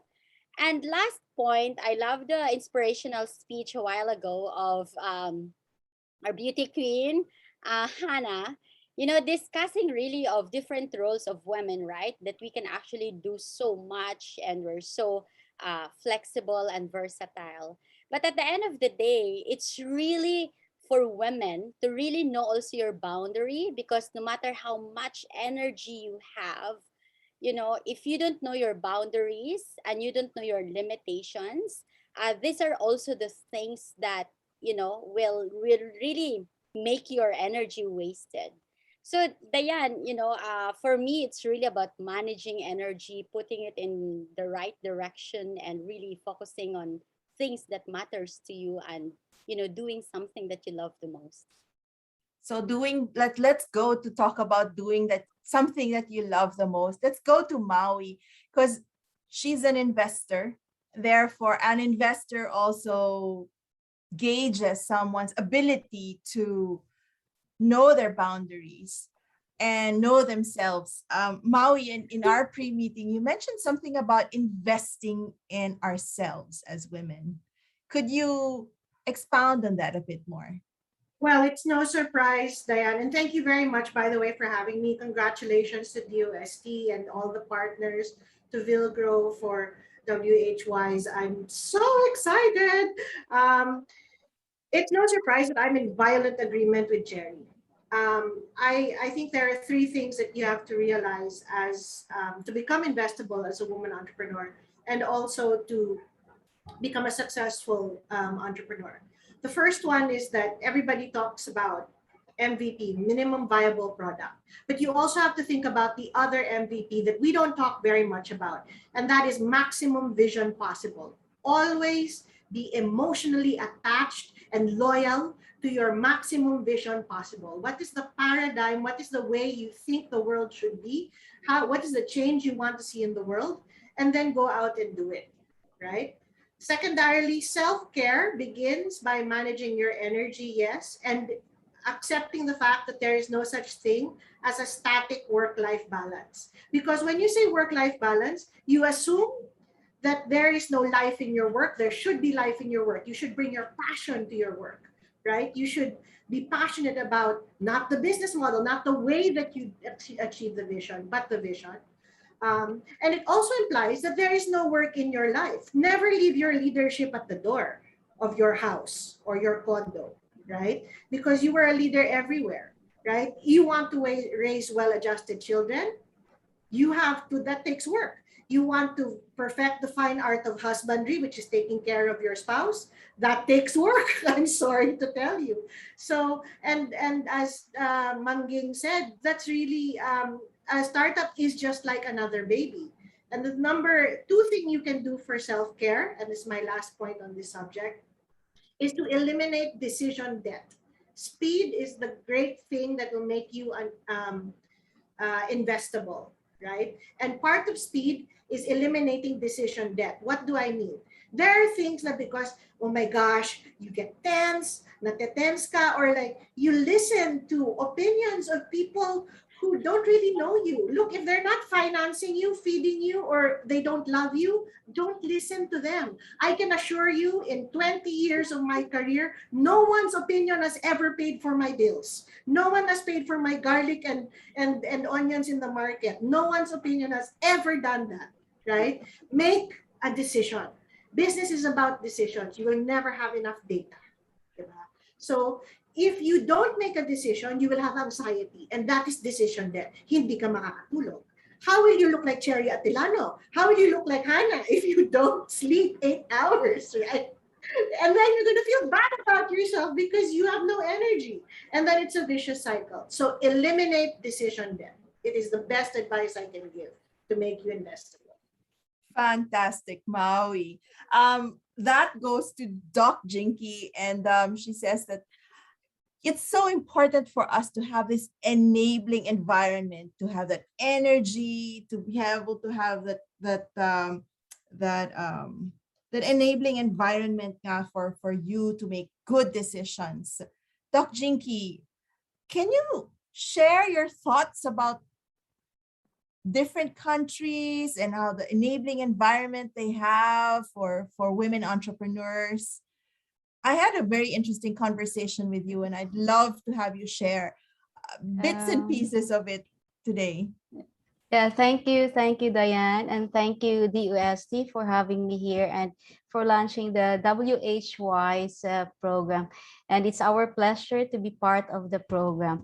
Now, going back to women entrepreneurs or women in general, gender equality. For me, when we talk about gender equality, it's not only about talking about, segregating women from men, but for me, it's about family. It's about family, because if you talk about women, as what our first panel, Ma'am Ging has said earlier, this multiple role, this multiple burden that every woman has to face every day. And if you talk about, if you want to have, I would say, a more robust social innovation ecosystem, then we have to have an infrastructure that kind of enabling environment where women, I would say, would be more empowered. Kasi sa tingin ko kasi, this infrastructure, for example, I'm thinking of yung challenges natin. We have this yung social expectations, like Ma'am Ging has said earlier, that women is expected to spend more time with the family. And if women exudes a certain confidence, then it might be, they might be misconstrued as arrogance. And the other one is support networks. For example, the mentioned earlier by Priya, these women mentors and advisors who can guide aspiring women entrepreneurs along the way. So in a way, I would like to see this entire ecosystem as some kind of, from the view of a family. Kasi if the family is really good in shape, then we can be rest assured that women entrepreneurs who are also mothers and mothers who are producing women entrepreneurs, the ecosystem will be in good shape. Let's go over to Ging.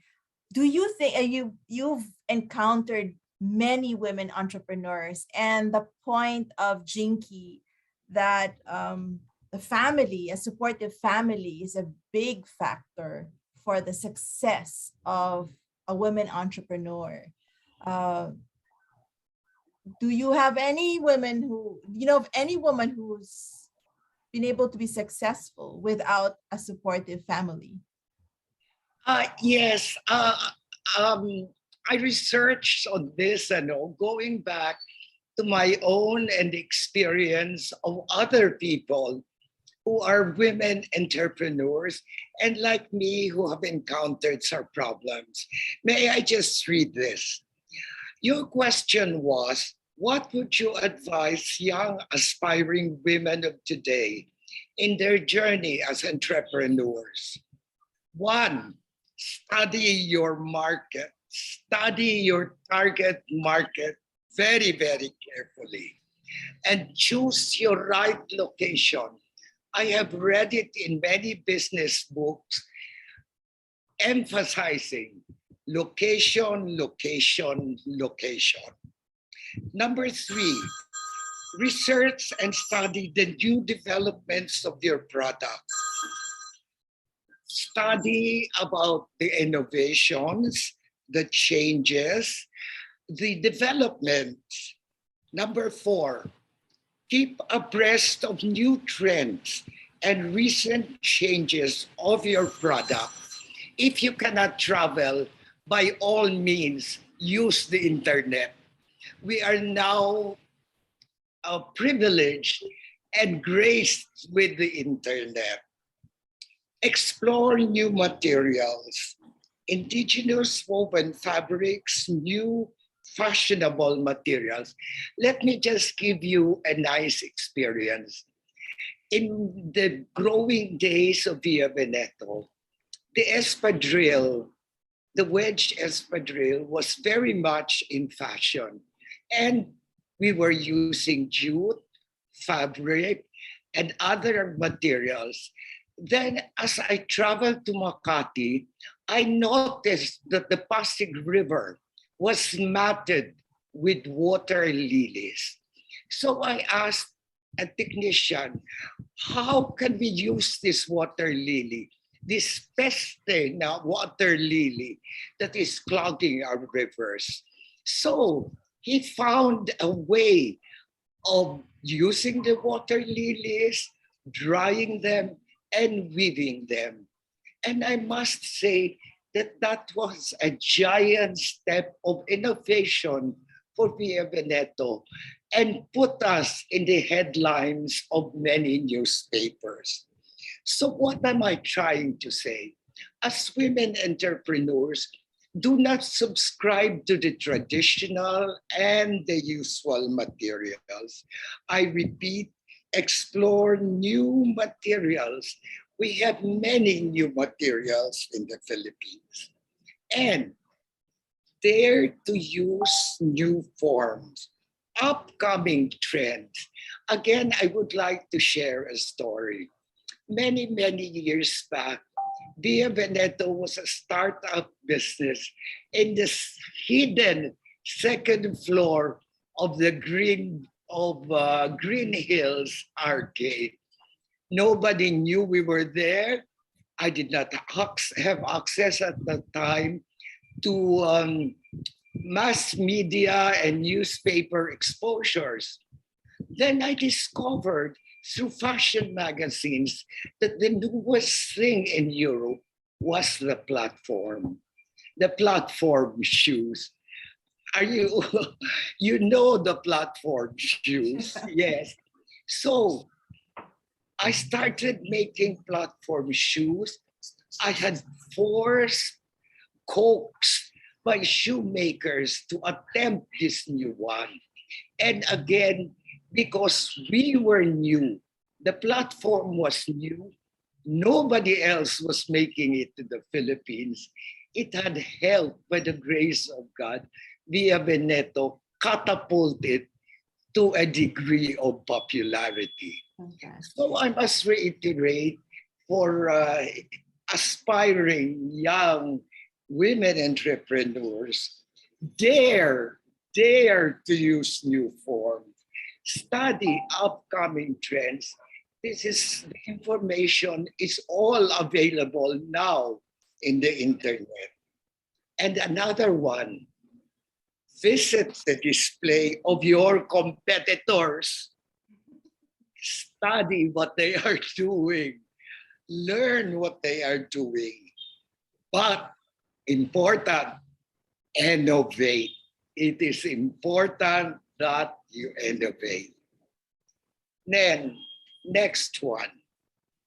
Pay your employees and your workers fairly and justly, so they will not leave you and take with them your trade secrets to your competitors.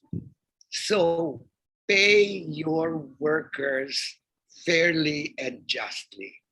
And the most important thing which I had to learn was to study managerial skills, accounting, costing, labor materials, and personal relationship. the other thing I had to learn, because I had to resign from my teaching job in UP, I had to learn to pay myself. I had considered myself an employee of my enterprise. So with all this, with the grace of God, with the help of God, these young startup women entrepreneurs can succeed. Thank you. Thank you. Thank you very much, Ging. I'd like to pass the mic off to Maui because she had 2 thumbs up, and especially when Ging mentioned about paying yourself. Maui, you're an AIM professor, you're an impact fund manager. How does all of these things that Ging said, I'd like to share real stories. I'd like you to share real stories of women entrepreneurs that you've invested in or are looking at or planning to invest in. Well, one of the things that I really believe in is, as a serial entrepreneur myself, I started out as an entrepreneur. I'm a 3rd generation entrepreneur. Our family also started in shoes. So my grandparents founded Greg Shoes. And just to reiterate my point that speed and innovation is key to becoming investable. Via Veneto came out of nowhere, out of Green Hills. We were in Domingo, and suddenly the lady shoes were just very beautiful. And my cousins, we own the shoe business, and we were buying from them. So, I think it's important for you to realize that you can have co-opetition, right?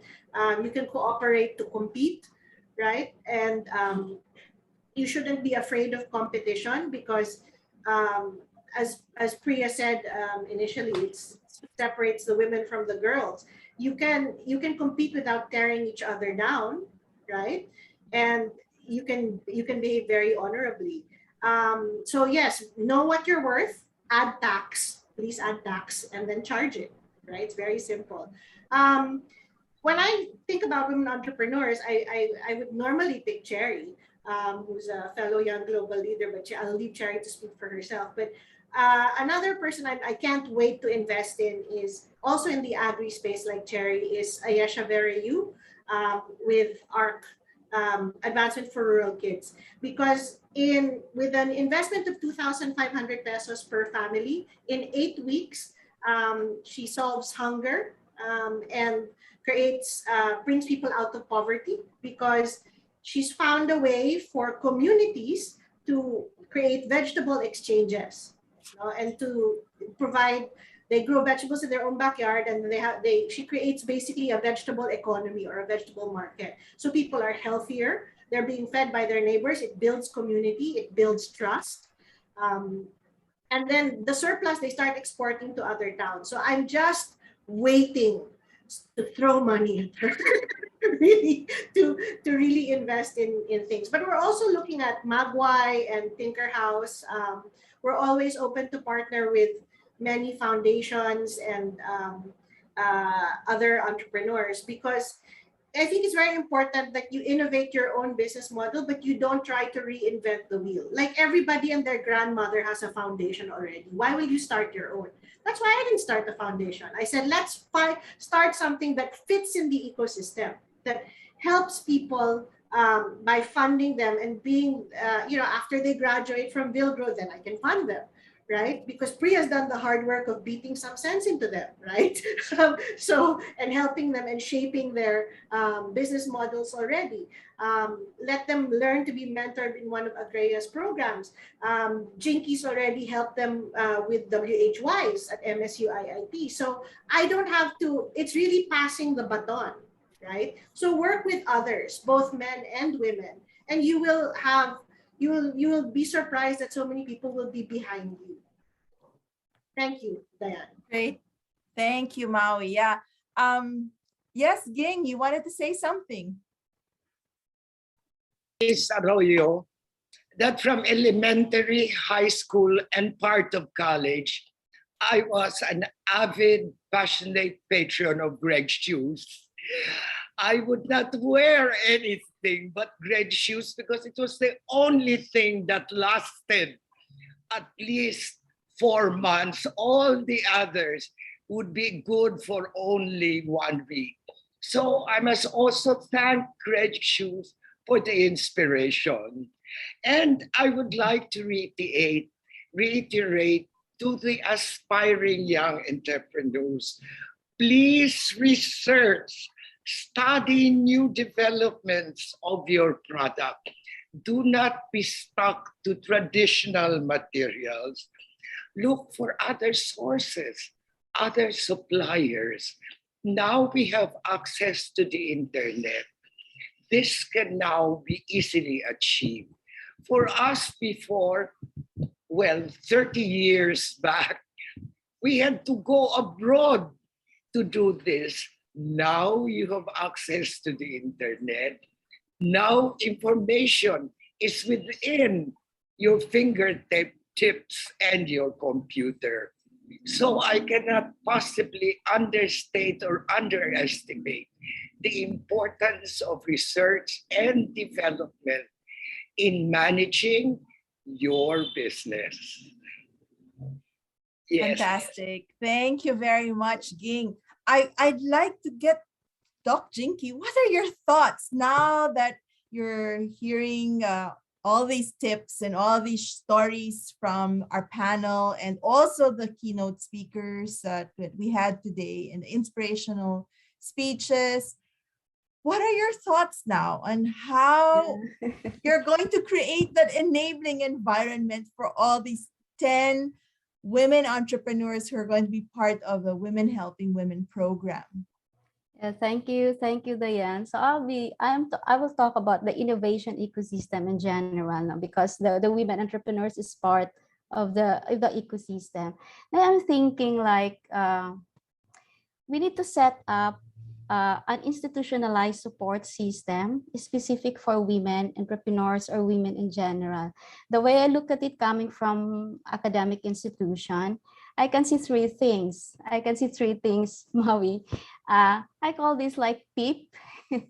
The first P is a program. I mean, every academic institution, because as academic institution, we are the producer of future women entrepreneurs who will make positive impact in the community. So the first one is program. And mag-plug muna ako, Maui. Meron na kami sa MSU IIT. It's specific for women entrepreneurs. And I hope that every, I would say, state universities and colleges, for example, should also have a specific program for women entrepreneurs and aspiring women entrepreneurs. And the other one is policy. Now, earlier I talked about gender equality as more about family. And for me, if you talk about, if we want to have more women to actively participate in the economic development of our country, for example, then we can look at the existing policies that we have. For example, maternity leave. In my time, I only have 1 month maternity leave, and it was so painful at the time that after giving birth through cesarean section, to twins, I have 2 boys. You have to report after 1 month, and you still have to nurture your babies, and now we have 3 months, and it's a lot already, a lot of improvement. But I don't think 3 months is still enough. Maybe we can look at 6 months or 1 year. To really have a healthy family and you can nurture more, you can spend more time with your babies. The second one is, we can also look at every academic institution, our teaching load, for example. If a mother has just recently given birth, then maybe we can adjust the teaching load. All of this is mostly like internal arrangement. But if we can institutionalize these things, then we can empower more women to be better than best. Right, Maui? To be better than best. And the other one is infrastructure. I would say that we need to create more spaces that encourage I would say smart and quick failure. Tama ba ako, Maui? Cherry, smart and quick failure. What I mean here, failure, not failure of execution, but failure that drives new learning. So we have to create more spaces that encourage that type of mindset or And the other one is talking about family again. Maybe we can institutionalize also this child, what you call it, minding center, where every mother, where it's very hard if you are not assured and if you don't have peace when you go to work, when you have a toddler, where you don't have anybody to take care of your toddler. So it's very assuring, and it's very I would say peaceful to think that your toddler or your baby is in this child minding center, being taken care of by expert. But it's not only a child minding center where you just take care of toddlers, but it can also serve as a creativity center for these kids, for example. So I think I mean, we can look at in that direction to address this whole ecosystem of producing more women entrepreneurs, more active women entrepreneurs. So those are my thoughts, Diane. Thank Okay. you. We just lost Ging, so I just hope it's a technical problem. So I'll leave it to the technical guys. So hopefully they can get her back on. But thanks, Jinky, and let's move on. I wanted to get Sherry's thoughts because she was nodding a lot during the the sharing of Ging and Maui and now Jinky. As a business leader, you have to create that enabling environment for the women in your companies with an S. How do you do that? How do you respond to the mothers who are part of your team? Do you have that enabling environment? Yes, of course, Diane. Actually, Agrea, we were measured by UN Women, WHWis last year. And I realized we're like 87% women running the company. And in 2019, we even promote hiring single mothers. My grandmother is a single mom. My mother is a single mom. I always have love for single mothers. And as an entrepreneur myself, a lot of people I talk to, they don't want to hire a single mom because they said, if one child is sick, the single mom is absent in the office. But you know what? Why would you focus on the sickness of the children? Why would you focus on, giving what is best for that single mom so that the children are well nourished, they're well taken care of at home, they will be in good schools. So since 2019, we've been hiring a lot of single mothers and hiring more of single mothers in our company. And it's such empowering because it's really like debunking all those notions about single mothers. I never encountered in my employee pool that if a single mom is really there, you give her a job. It's not a job, it's a responsibility, like an additional child at home. It's really well taken care of, like an infant, because she is dependent in this livelihood and she wants to grow as much as possible. She has no time to be a corporate gypsy. She wants to stay with you, grow with you, because being a corporate gypsy, meaning you have more time to look for jobs. But this one, it's really a single focus. And another one, Diane, I think I shared this with you. We always have this clarity of intention, right? That's why I couldn't agree more with Maui a while ago when she's talking a lot of stuff about businesses, about impact. Because what I realized every time we interview people, we get attracted to women. Because when you ask them, they're not talking about, I want to earn money because uh, of course I'm a breadwinner of the family, but I want to earn money because I want my children to see me that I work in a company that is creating impact. I want my children to see me that, oh, my mom is not working in a company that she's hiding from us, but my mom is working for a company that is really for our generation. I discussed this with you, Diane, one time, that I'm a strong believer of intergenerational well-being. For me, that is sustainability is all about, that is resiliency is all about. How can you as a mom or a business person right now create intergenerational well-being down the line up to the next generation, even if we're gone here in the world? So every mother, every woman we hire in our company, most of the high rank managerial position in our company are single mothers, and I admire. I'm doing this because for my children. I'm doing this because I want my children to be proud of me. I want them to be involved in my work in the future. And in our company, if you have toddlers, you can bring, because we are farming communities anyway.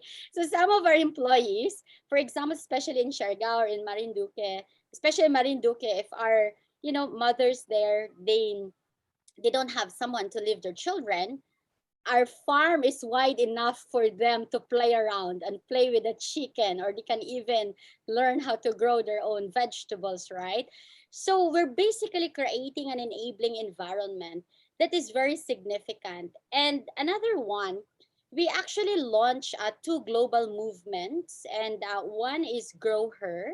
It's really basically all the smallholder farmers in the food supply chain. Right now, we're working with 30,000 smallholder farmers in Agria Pool. And most of those are women that during the pandemic, kulang na lang, they will be the one driving the trucks to bring the produce to Manila, because that's how they want to solve the issues of food and produce rotting in their fields, and no food at home if they couldn't sell it. So what we've been doing is we launched Grow Her. It's really a platform that will really enable a lot of people a lot of women in informing, inspiring women, but also to make them visible. Because for me, the women, especially in the food sector, they are the most invisible force on building a household that is nutritious, that is human capital. The human capital of our country is dependent on this woman building that household level nutrition. And another one, we also have a program called Forward. It's finding opportunities and roles for women in agricultural and rural development. W in the Forward is women in the middle, center, and front of our work. It's because what we have been observing in the food sector, the women that they are selling vegetables or they are farming, they don't even have land titles in their name, because when agrarian reform happened, the land titles are under their husband.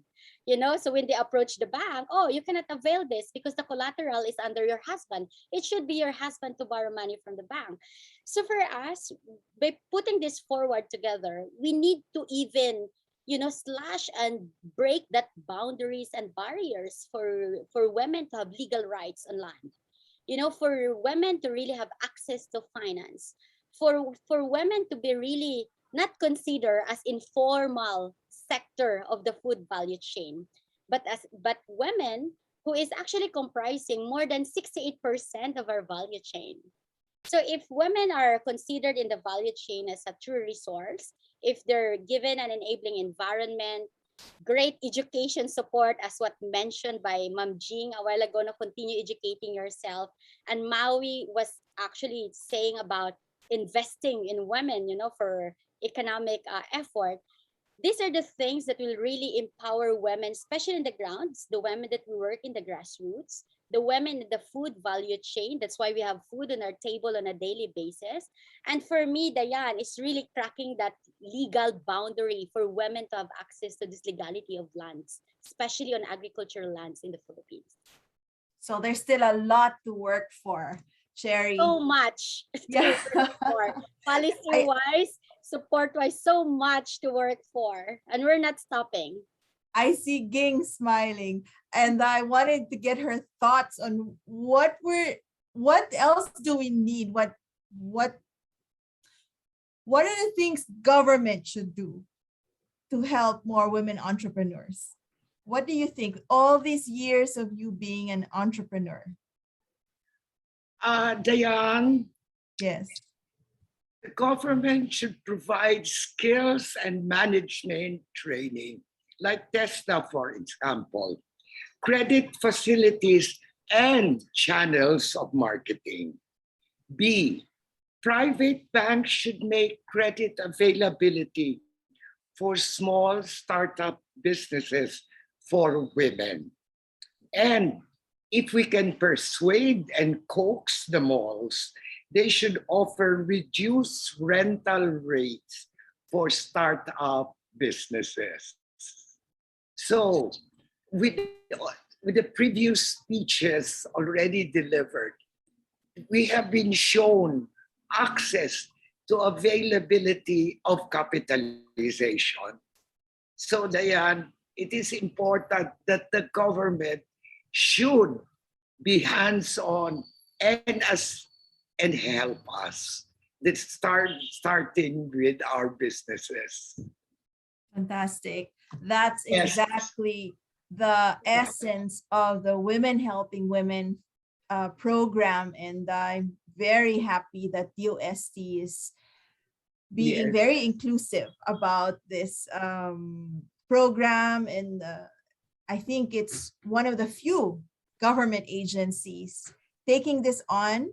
And I'd love to still continue our discussion, but I know the time is running out and Cherry has to run off to her next speech. So before we close, I'd love to get one line from each of you.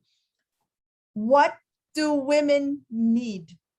Can we start off with Cherry? What the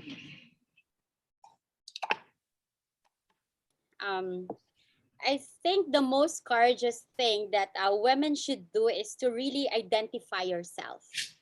What do you really want? Who you are? What do you believe in? And don't measure yourself with your neighbors. Never. Don't even measure yourself with a standard there in social media, in Instagram, in Facebook, or whatever. I was always a strong believer that my mother was always telling me, people around you are so busy already on their lives. They don't have a life to look for your life and what you're about. So be busy also on looking on how to improve yourself. Just focus on really making you that you connect your shortest distance, that the distance between your head and your heart. If you know how to connect that distance, that's the most important. You know your existence, you know your relevance, and now you know that you can create impact and empower more people around you. And that's, I think, one of the most impactful thing I learned. I know it's more than one line, but it's so hard to explain because it's my mom's conversation to me when I was 6 years old. And from then on, Diane, I want to add to Maui a while ago. If that person is not paying my kamatis or my garlic, I always tell my team, if that person is not giving me a single grain of rice on my plate, I'm not accountable to him. So I'm only accountable to my farmer because they give me a grain of rice on my plate. So thank you so much. Thanks, Cherry. I'd like to pass on the mic to Maui. What do women need, Maui? Girls just want to have funds. Funds. Okay? We want to have funds. In the immortal words of Cyndi Lauper. So for every man or woman who is passionate about seeing this country better themselves, get better, who care about their mothers, their sisters, their aunts, their daughters, put your money where your mouth is. Right? There are so many entrepreneurs. There are so many entrepreneurs in the sciences, in craftsmanship, and in craftsmanship. If you lose that, right? If we lose that craftsmanship, that's gone. If Newton was never born, right? Then someone else would have discovered gravity. But our Filipino craftsmanship, what Ging will say is fatto a mano, right? In Rio Veneto, made by hand. That is something that is uniquely ours. We have to invest in that, right? Because what you don't invest in, what you take for granted, mawawala, right? So put your money where your mouth is. Invest either your time in a woman today, your daughter, your sister, you're a female employee, a friend, right? Your time, right? Your energy, as Cherry said, and specifically your money, right? Because we need you to get serious about looking at women entrepreneurs and seeing that they can make a difference too, and they will surpass your expectations. Thank you so much, Diane. Thank you, Maui. Jinky, you're next. Yeah, What I'm do next in women line. need? Yeah, I mean, when you were asking that question to Cherry and Mao, I was thinking, anyway, they said that passion without vision is meaningless. And we know that innovation requires both. And so to all the girls, to all the women out there, let us continue to take the courage to be obsessed of our vision. We should not allow others to define us because we are more powerful beyond measure. Thank you, Diane. Thank you very much. We started with Ging and we'll end with Ging. Okay. Love to hear your words of wisdom. Actually, all entrepreneurs, regardless of gender, have the same qualities, and they are vision, persistence, and patience. We will not be immediately be awarded with success. Let us learn to look forward with great patience, and I repeat, which is most important, persistence. Thank you, Diane. Great. So we leave you all, the audience. Thank you very much for listening to these wonderful women. Thank you very much, Cherry, Maui, Jinky, and Ging, for your time, sharing your thoughts. Thank you very much to DOST for creating this enabling environment for all these women entrepreneurs. Thank you for selecting our next batch of women who are going to be here on this panel a few years from now, who will be like Cherry, who will be like Maui, who will be like Ging, and who will also take on the reins like what MSUIIT is doing, as Jinky is doing, nurturing the women entrepreneurs. I wish you all good luck, and let's close with, there are so many words I can share, but know yourself, remember to innovate, courage, patience, persistence, and that beautiful word that Ging said, dare, dare, dare. Dive and pay yourself. With that, thank you very much again, and we look forward to more conversations about women. Goodbye. Thank you. Bye. Thank you so much. Thank you.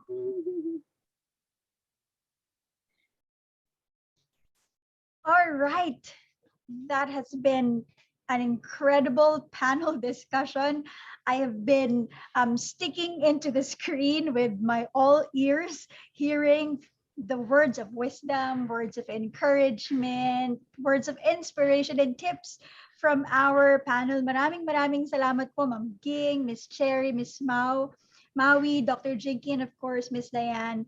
I couldn't agree also more with everything that you have said. And my main takeaway is this: we have to become wise women, right? Since we are talking about WHWis program, we have to be wise on what we have to be wise on whom we want to be with, and most importantly, we have to be wise on who we are. So it has been an incredible, really incredible panel discussion. Maraming salamat. I have had so many takeaways, and I know that our participants are still sticking on their screens with all the lessons, all the tips that they have learned from these inspiring. Maraming salamat po. So to wrap things up, I know that we are behind the time, but thank you for staying with us up until 4:27. I know that it's still worth it, and it has been a wise decision for you to stay up until this time. So to wrap things up, may we call on another beautiful woman, our Deputy Executive Director of DOSCP SHERD, Engineer Nina Liza H. Escorial. Good afternoon, Ma'am Nin. Yes, good afternoon, Diane. Thank you. I would say a woman energized afternoon, everyone. Okay, thank you.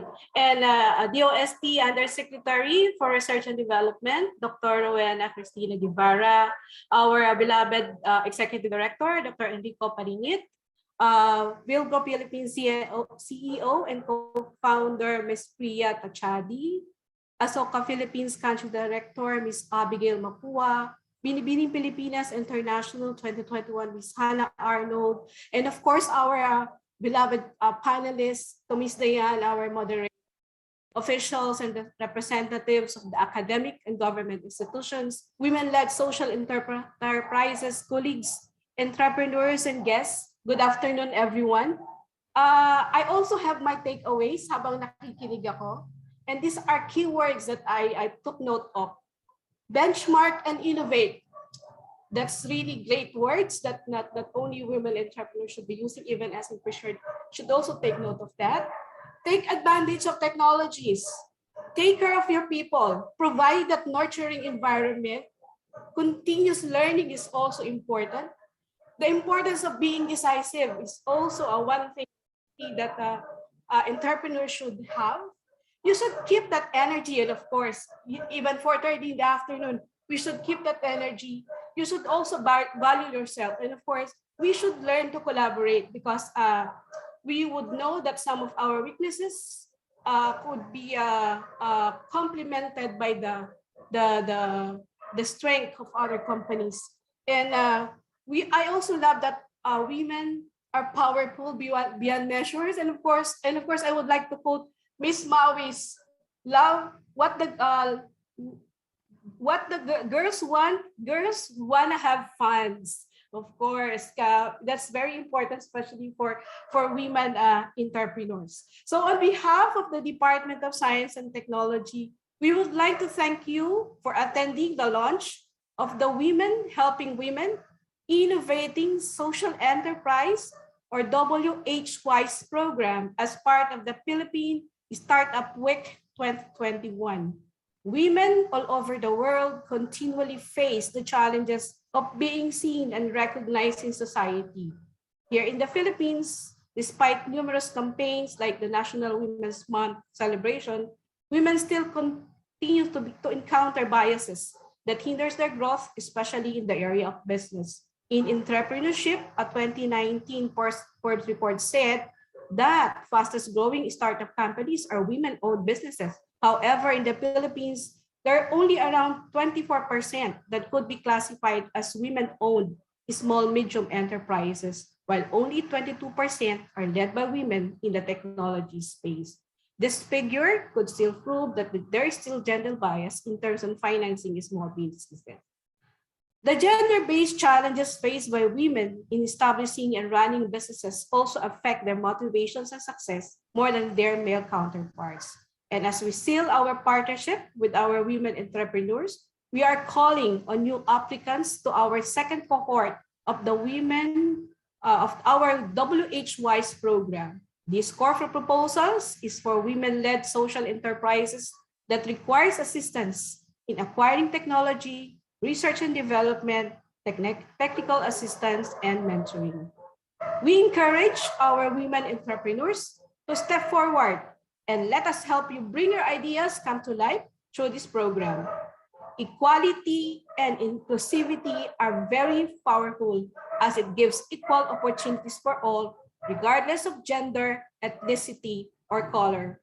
Women social entrepreneurs are on the rise, and we are here to be your partner in making innovation work for the people. Maraming salamat at mabuhay po tayong lahat. Maraming salamat din po, Engineer Nina. Salamat po. Thank you so much to all of our guest speakers, to our panelists, and of course to our participants joining us today. Maraming salamat po. It has been indeed a beautiful afternoon for all the beautiful ladies joining this program launch of the WHWis program. I hope that you have learned. Definitely you did learn so many from our presentations and discussions, and we hope that you are inspired, you're encouraged to to take that leap of the leap of faith, the leap of step to jumpstart your project, your business, so that you can positively impact your own community.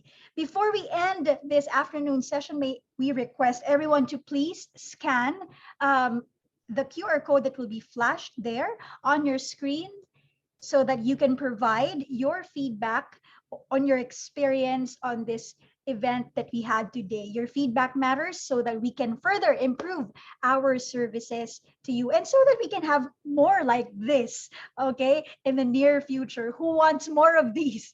I want more of this in the coming future, okay? So again, maraming salamat po. It has been an honor to be in today's event, and this has been your host, Diane, leaving you with the idea that innovation with collaboration plus passion plus vision is the key in creating a powerful women nation. This is the Philippine Startup Week 2021 Beyond Recovery Filipino Startups Redefining Opportunity Online Conference. See you again tomorrow. Maraming salamat po at magandang hapon po sa ating lahat.